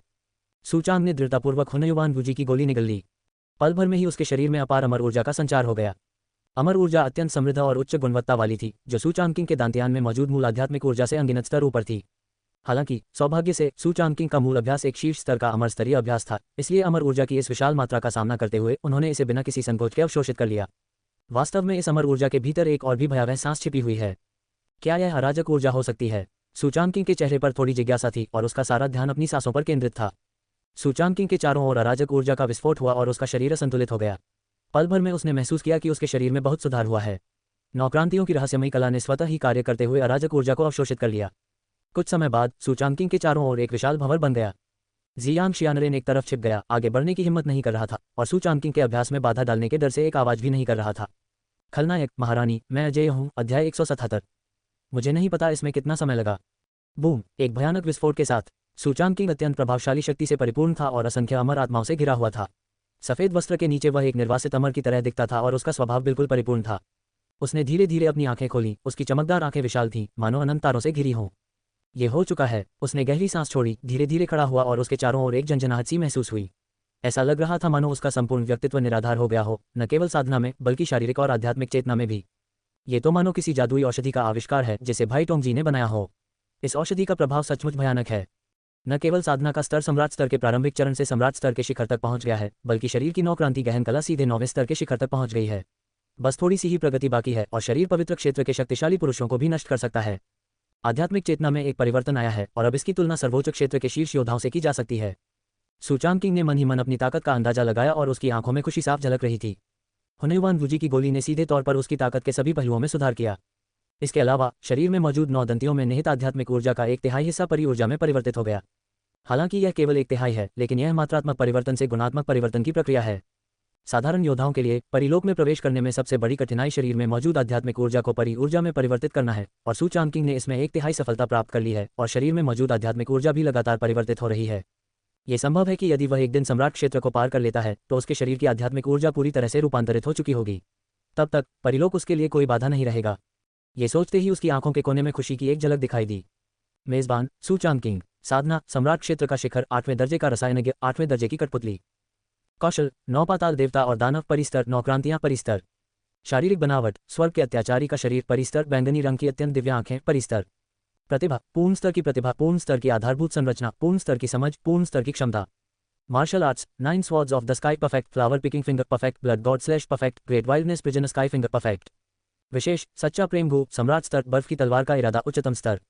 9 अधोहृदय आत्मा अग्नि सम्राट स्तर, मन की गुलामी सम्राट स्तर की जादुई शक्ति, विनाश की तलवार का इरादा उच्चतम स्तर। जॉटियन 10-2 तलवार संरचना सम्राट स्तर, अंतरिक्ष स्थानांतरण सम्राट स्तर की गुप्त तकनीक, टोंकियन रक्तलता अमर स्तर, आत्मा पोषण करने वाली लकड़ी अमर स्तर, अमर टॉवर को बंद करना अमर स्तर, 1000 मायावी मुखौटा अमर स्तर, अमर हत्या करने वाला उड़ने वाला चाकू अमर स्तर, सूर्य तीर धनुष अमर स्तर, आत्मा भक्षण करने वाला कील अमर स्तर। वस्तुएं शेनिनोगडिंग अमर स्तर, सम्राट युआन तलवार अमर स्तर, डोंगहुआन घंटी अमर स्तर, सुपर टेलीपोर्टेशन ताबीज सम्राट स्तर, बोधि वृक्ष अमर स्तर, बलिदान द्वार अमर स्तर, जुलोंग गोली अमर स्तर। पालतू जानवर वानकाई क्विंगलोंग कबीला। मूल्यांकन ये बच्चा एक ऐसी ताकत बन गया है जिससे मुकाबला करना आसान नहीं है। 666। सु चांगकिंग ने लापरवाही से अपने गुणों की जांच की और उसकी मुस्कान और भी चौड़ी हो गई। इसी समय जियांग अमर मुस्कुराते हुए तेजी से आगे बढ़ा। विद्या में अपनी अभूतपूर्व प्रगति और जादू में अपनी महान उपलब्धि के लिए गुरु को हार्दिक बधाई। हालांकि वह अमर था, उसने कमजोर उम्र से ही लगातार कड़ी मेहनत की थी, इसलिए वह स्वाभाविक रूप से बिना किसी झिझक के चापलूसी भरे शब्द बोलता था। इसके अलावा सु चांगकिंग के प्रति उनकी चापलूसी सच्ची थी। आखिरकार उसने सु चांगकिंग जैसा भयावह अस्तित्व पहले कभी नहीं देखा था। सु चांगकिंग ने हल्की सी मुस्कान बिखेरी और थोड़ा सा सिर हिलाया। ठीक है, विनम्रता दिखाने की कोई जरूरत नहीं है।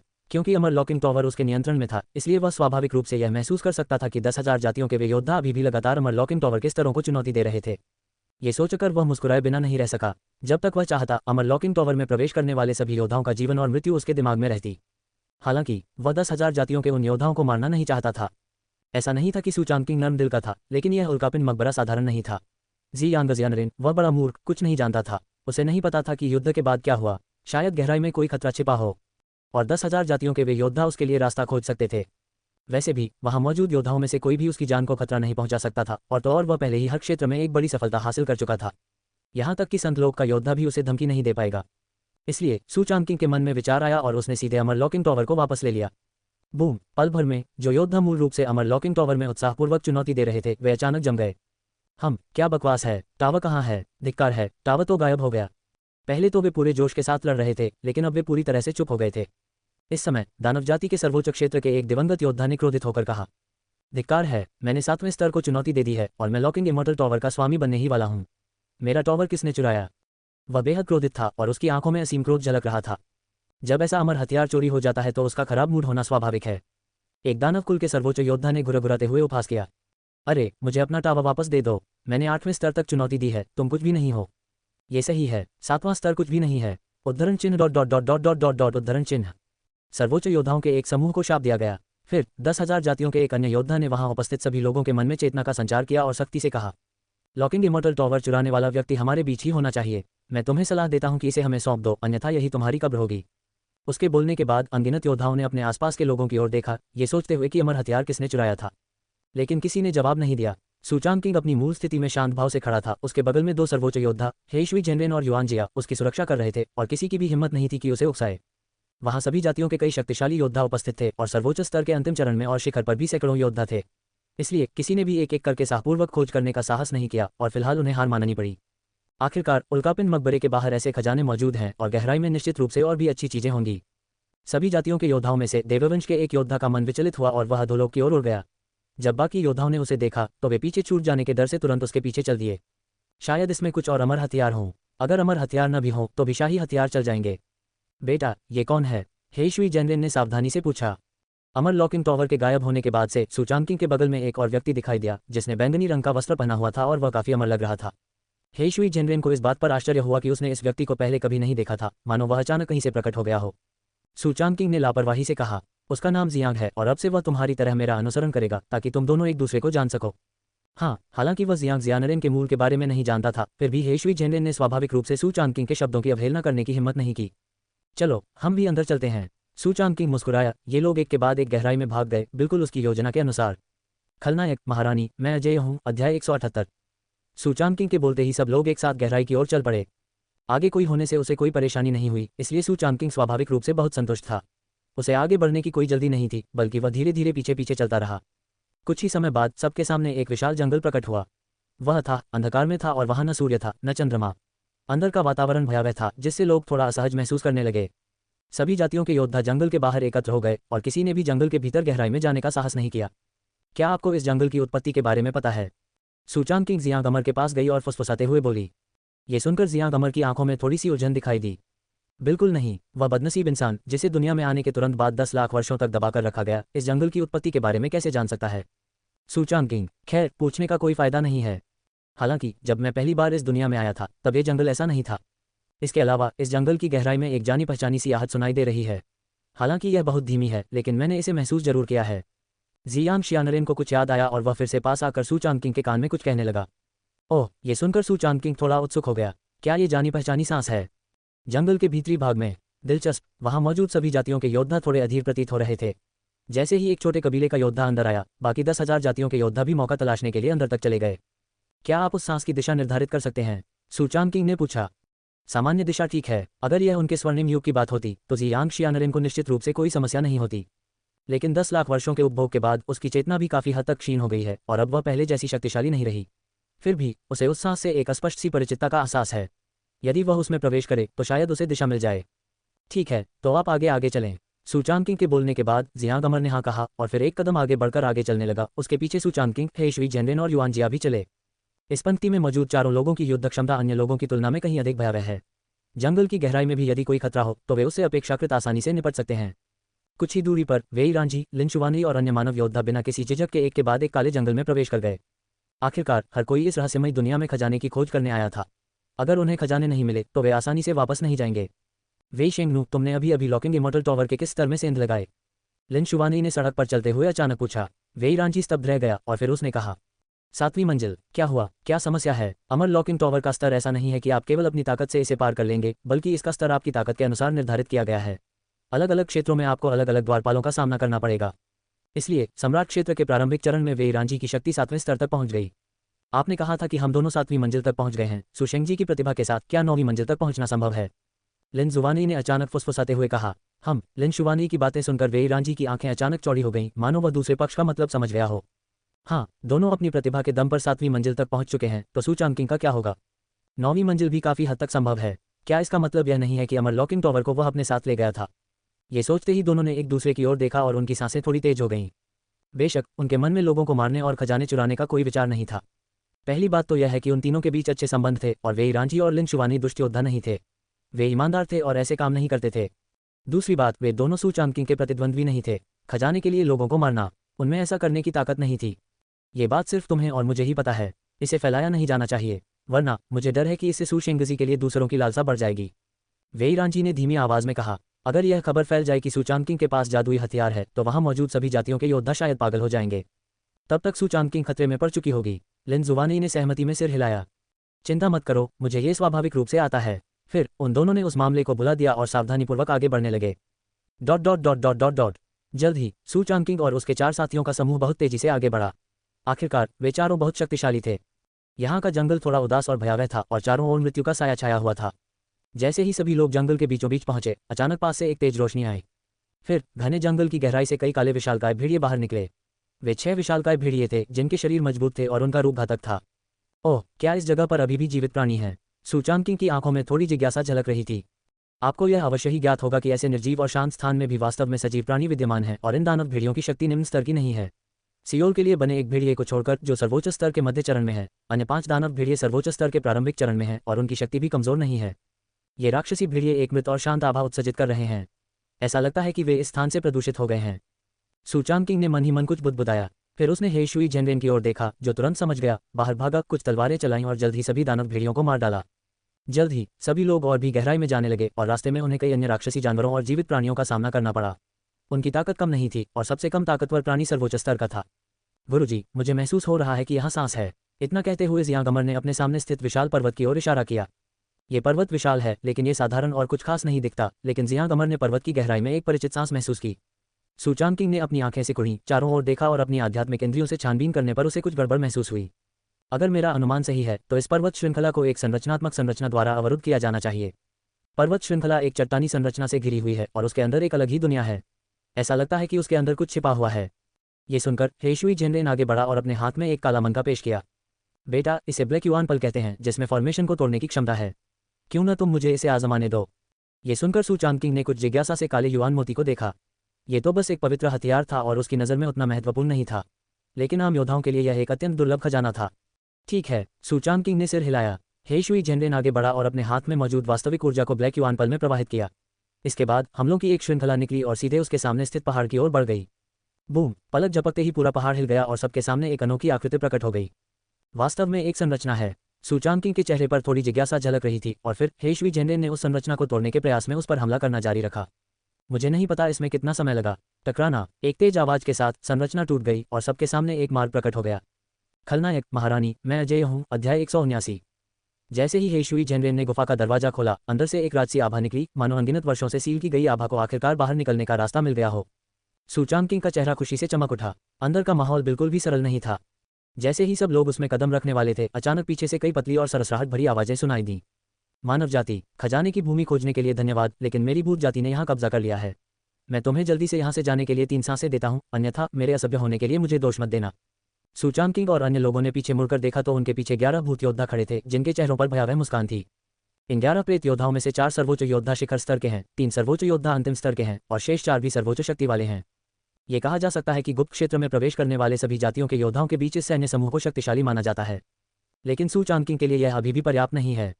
उसने तिरस्कार भरी मुस्कान दी, उसकी आंखों में एक अकथनीय शीतलता झलक रही थी। जी यांग, हे शुई, मास्टर युआन फेंग, ये तीनों अब आप पर निर्भर हैं। सू चांगकिंग ने इन लोगों को बिल्कुल भी गंभीरता से नहीं लिया और वह इतना आलसी था कि उसने कोई कार्रवाई भी नहीं की। जब तक उसका सामना किसी संत वर्ग के योद्धा से नहीं होता, तब तक उसके मन में कार्रवाई करने की इच्छा नहीं होती, अन्यथा सर्वोच्च वर्ग के उन योद्धाओं के खिलाफ कार्रवाई करने का उसके लिए कोई अर्थ नहीं रह जाता। हाँ, उन तीनों ने आदेश स्वीकार कर लिया और उनकी आंखों में हत्या का इरादा झलक रहा था। विशेष रूप से अमर जी यांग, जो लाखों वर्षों से अमर लॉकिंग टॉवर में कैद था। वह लंबे समय से अपनी ताकत का प्रदर्शन करके लोगों को मारना चाहता था, लेकिन दुर्भाग्य से उसकी मुलाकात सू चांगकिंग जैसी विचित्र हस्ती से हुई। हालांकि ये भूत योद्धा इतने भाग्यशाली नहीं थे। अमर जी यांग ने बढ़त बनाई और उसकी गति में जबरदस्त उछाल आया। बूम! भले ही उसके पास कोई हथियार न हो, लेकिन उसकी ताकत निश्चित रूप से ऐसी नहीं थी जिसका सामना सर्वोच्च स्तर का योद्धा कर सके। महज एक चाल में सर्वोच्च स्तर का एक योद्धा पल भर में ढेर हो गया।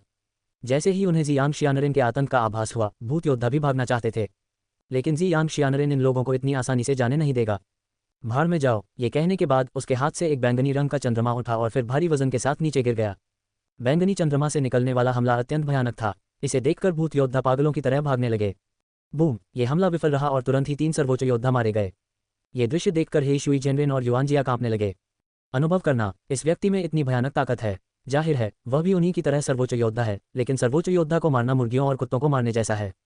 हे शुई जेनरेन और युआनजिया ने एक दूसरे को देखा और बिना किसी झिझक के उन भूत योद्धाओं की ओर दौड़ पड़े। भूत योद्धा पहले से ही डरे हुए थे और पागलों की तरह भाग रहे थे, लेकिन कई लोगों की हथेलियों से बचना असंभव था। टकराना, उद्धरण चिन्ह dot dot dot dot dot उद्धरण चिन्ह। एक के बाद एक कई आवाजें सुनाई दी और वे भूत योद्धा एक एक करके गिरते चले गए, एक भी जीवित नहीं बचा। जब कई लोग रिपोर्ट करने के लिए वापस आए तो सुचान किंग ने हल्के से सिर हिलाया। उन भूत योद्धाओं को बिल्कुल भी गंभीरता से नहीं लिया, उन्हें तो बस कचरे का ढेर समझा। चलो अंदर जाकर देखते हैं, सुचान किंग ने कहा। हाँ। सभी ने आदरपूर्वक उनके पीछे पीछे चलना शुरू किया। सच्चे मनुष्य हिशुई ने अमर जियांग को एक स्पष्ट दृष्टि से देखा और अपने दिल में थोड़ी और जिज्ञासा और भय महसूस करने से खुद को रोक नहीं सका। जियांग द्वारा प्रदर्शित युद्ध शक्ति वास्तव में रहस्यमय और भयावह थी। मुझे नहीं पता कि पवित्र पुत्र को ये दास कहाँ से मिले। यदि सच्चे पुरुष हिशुई को पता होता कि उसके सामने खड़ा अमर जियांग एक परिलोक का योद्धा है तो वह डर के मारे मर ही जाता। किसी ने भी यह सोचने की हिम्मत नहीं की कि कोई अमर को गुलाम बना सकता है। कुछ ही देर में सभी लोग गुफा में चले गए। सबके सामने एक क्रिस्टल का ताबूत प्रकट हुआ। एक स्त्री क्रिस्टल के ताबूत में शांति से लेटी हुई थी। उसके हाथ रेशम की कलियों की तरह कोमल थे, उसकी त्वचा मलाई की तरह सफेद थी, उसकी गर्दन केकड़े की तरह सफेद थी, उसके दांत लौकी की तरह सफेद थे और उसकी बाहें पतंगे की तरह सुंदर थीं।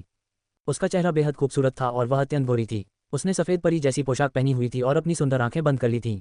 वह क्रिस्टल के ताबूत में शांत लेटी हुई थी, मानो कोई सोई हुई राजकुमारी हो, अत्यंत सुंदर। हालांकि जैसे ही उसने इस व्यक्ति को देखा, जियांग अमर की आंखें तुरंत चौड़ी हो गईं। उसकी आंखों में अविश्वास भर गया और ऐसा लगा जैसे मृतकों की यादें फिर से लौट आए हों।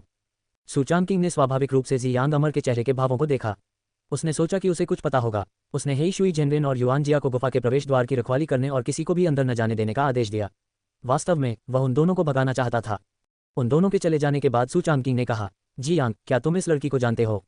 जियांग अमर होश में आया और उसने सिर हिलाया। हाँ, इस लड़की का नाम यूजी है। मेरी तरह वह भी निम्न लोक की एक अमर मानव है। उसकी शक्ति मेरे जैसी ही है। हम दोनों ही अमर मानव बनने की प्रारंभिक अवस्था में हैं, लेकिन उसकी युद्ध शक्ति मुझसे थोड़ी अधिक है। मुझे नहीं पता कि वह यहाँ क्यों है और वह वास्तव में अपने शरीर की रक्षा के लिए क्रिस्टल के ताबूत का उपयोग करती है। जियांग अमर यहाँ आते ही अमर लॉकिंग टावर द्वारा जकड़ लिए गए। उनका दुर्भाग्य था, इसलिए स्वाभाविक रूप से उन्हें बाद में क्या हुआ इसकी जानकारी नहीं थी।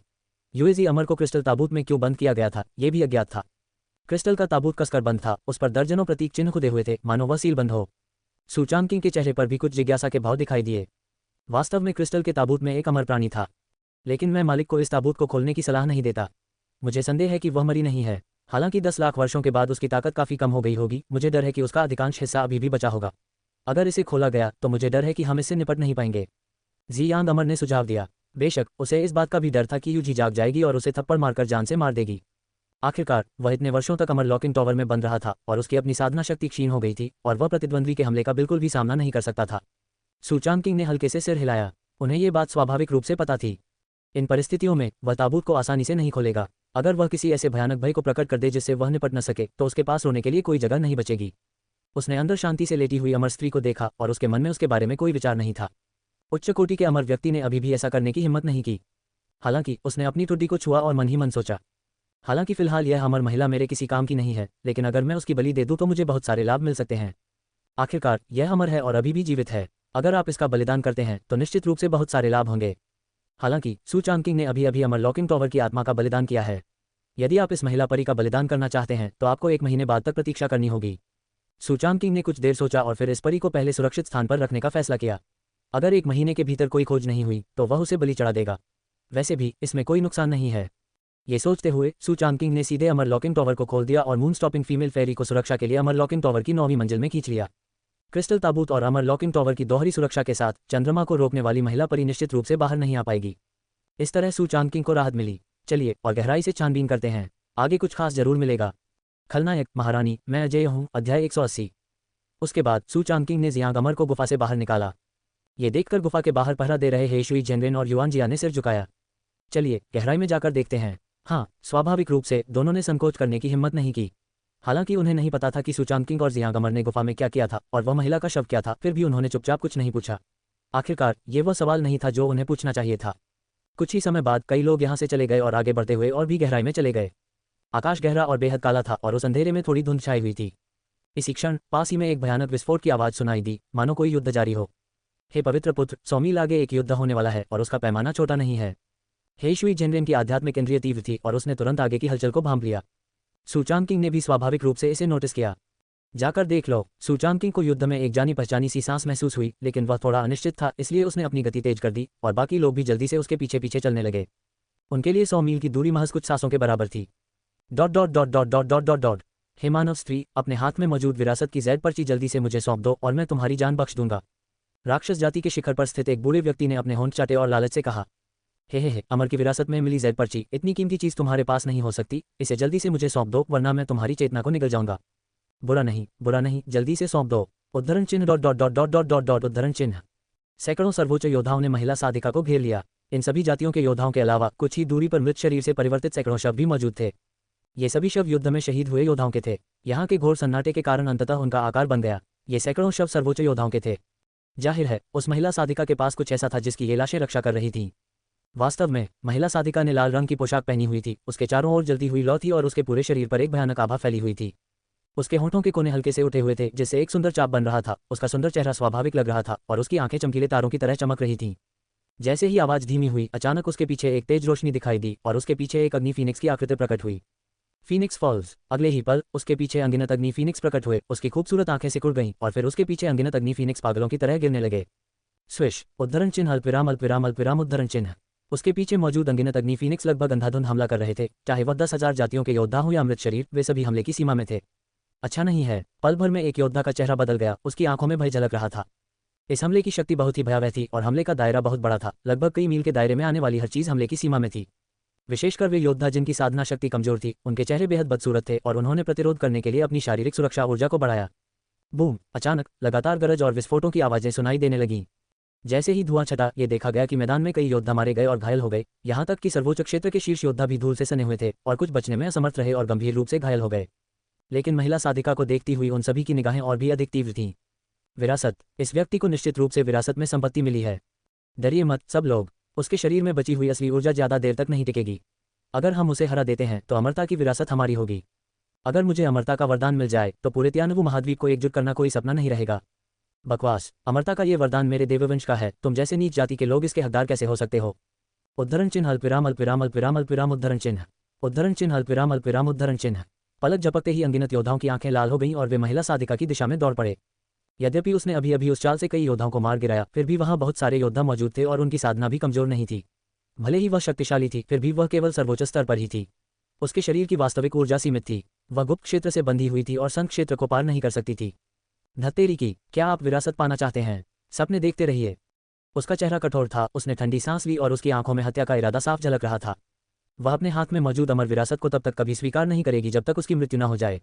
वह बिना किसी झिझक के अंदर चली गई। इस समय वह किसी हत्यारी देवी की तरह थी, उसकी आंखों में असीम विनाश का भाव था। वह हर जाति के योद्धाओं और लाशों के घेरे में घुस गई। उसे केवल दुश्मन ही दिखाई दे रहे थे और बाहर से कोई मदद नहीं मिल रही थी। उसे मार डालो, वह अब और नहीं कर सकती। वह भी सर्वोच्च क्षेत्र के शिखर पर ही है, उसके पास पर्याप्त आंतरिक ऊर्जा नहीं है। मारो मारो मारो। पल भर में जियांग जियुशेन के शरीर पर कई और घाव हो गए। खून बह रहा था और उसके मुंह के कोने से खून की एक बूंद टपक रही थी। धिक्कार है, अगर इनमें सच्ची ऊर्जा की कमी न होती तो ये लोग मेरे प्रतिद्वंदी बिल्कुल भी न होते। उसकी आंखों में एक झिलमिलाहट आई और वह थोड़ी और चिढ़ गई। यह अफसोस की बात है कि यह स्थान पवित्र क्षेत्र में प्रवेश की अनुमति नहीं देता, अन्यथा वह पल भर में प्रवेश कर सकती थी और इन लोगों को मारने के लिए बस उसे अपना हाथ उठाना होता। सभी जातियों के योद्धाओं के समूह ने मानो यह महसूस किया कि उसके शरीर में वास्तविक ऊर्जा की कमी है और वे और भी उत्साहित हो गए, मानो उन्हें अमरता का वरदान प्राप्त हो। इस पल सूचांग किंग और अन्य लोग पहले ही यहाँ पहुंच चुके थे और अभी अभी हुए युद्ध का दृश्य स्पष्ट रूप से दिखाई दे रहा था। अरे बाप रे, यह महिला साधिका तो वाकई डरावनी है, मुझसे थोड़ी ज्यादा ताकतवर है। हे शुई जैनरेन ने चिल्लाकर कहा, लेकिन अब वह यही मरने वाली है। ये सुनकर सूचांग किंग का चेहरा ठंडा पड़ गया। उसने सभी जातियों के योद्धाओं और शवों के समूह को अपनी आंखों में असीम हत्या की मंशा से देखा और हल्के स्वर में कहा, वह मर नहीं सकती। उसके बाद सूचांग किंग ने कुछ नहीं कहा, अंतरिक्ष में गति की ओर सीधे उड़ गया। ये देखकर हे शुई जैनरेन अवाक रह गया। पवित्र पुत्र क्यों चले गए? क्या उन्हें दूसरों के मामलों में दखल देना पसंद नहीं है? हे शुई जैनरेन की सूचांग किंग के बारे में समझ के आधार पर वह उस तरह का व्यक्ति नहीं है जो दूसरों के मामलों में दखल देना पसंद करता हो, चाहे दूसरा व्यक्ति कितना भी सुंदर क्यों न हो। वर्तमान परिस्थिति में महिला साधिका के हाथों में अमरता का वरदान है। सबसे अच्छा तरीका यह है कि सभी जातियों के योद्धाओं और मृत शरीरों के बीच अंत तक लड़ाई जारी रहने का इंतजार किया जाए और फिर वे कार्रवाई करके लाभ प्राप्त करेंगे।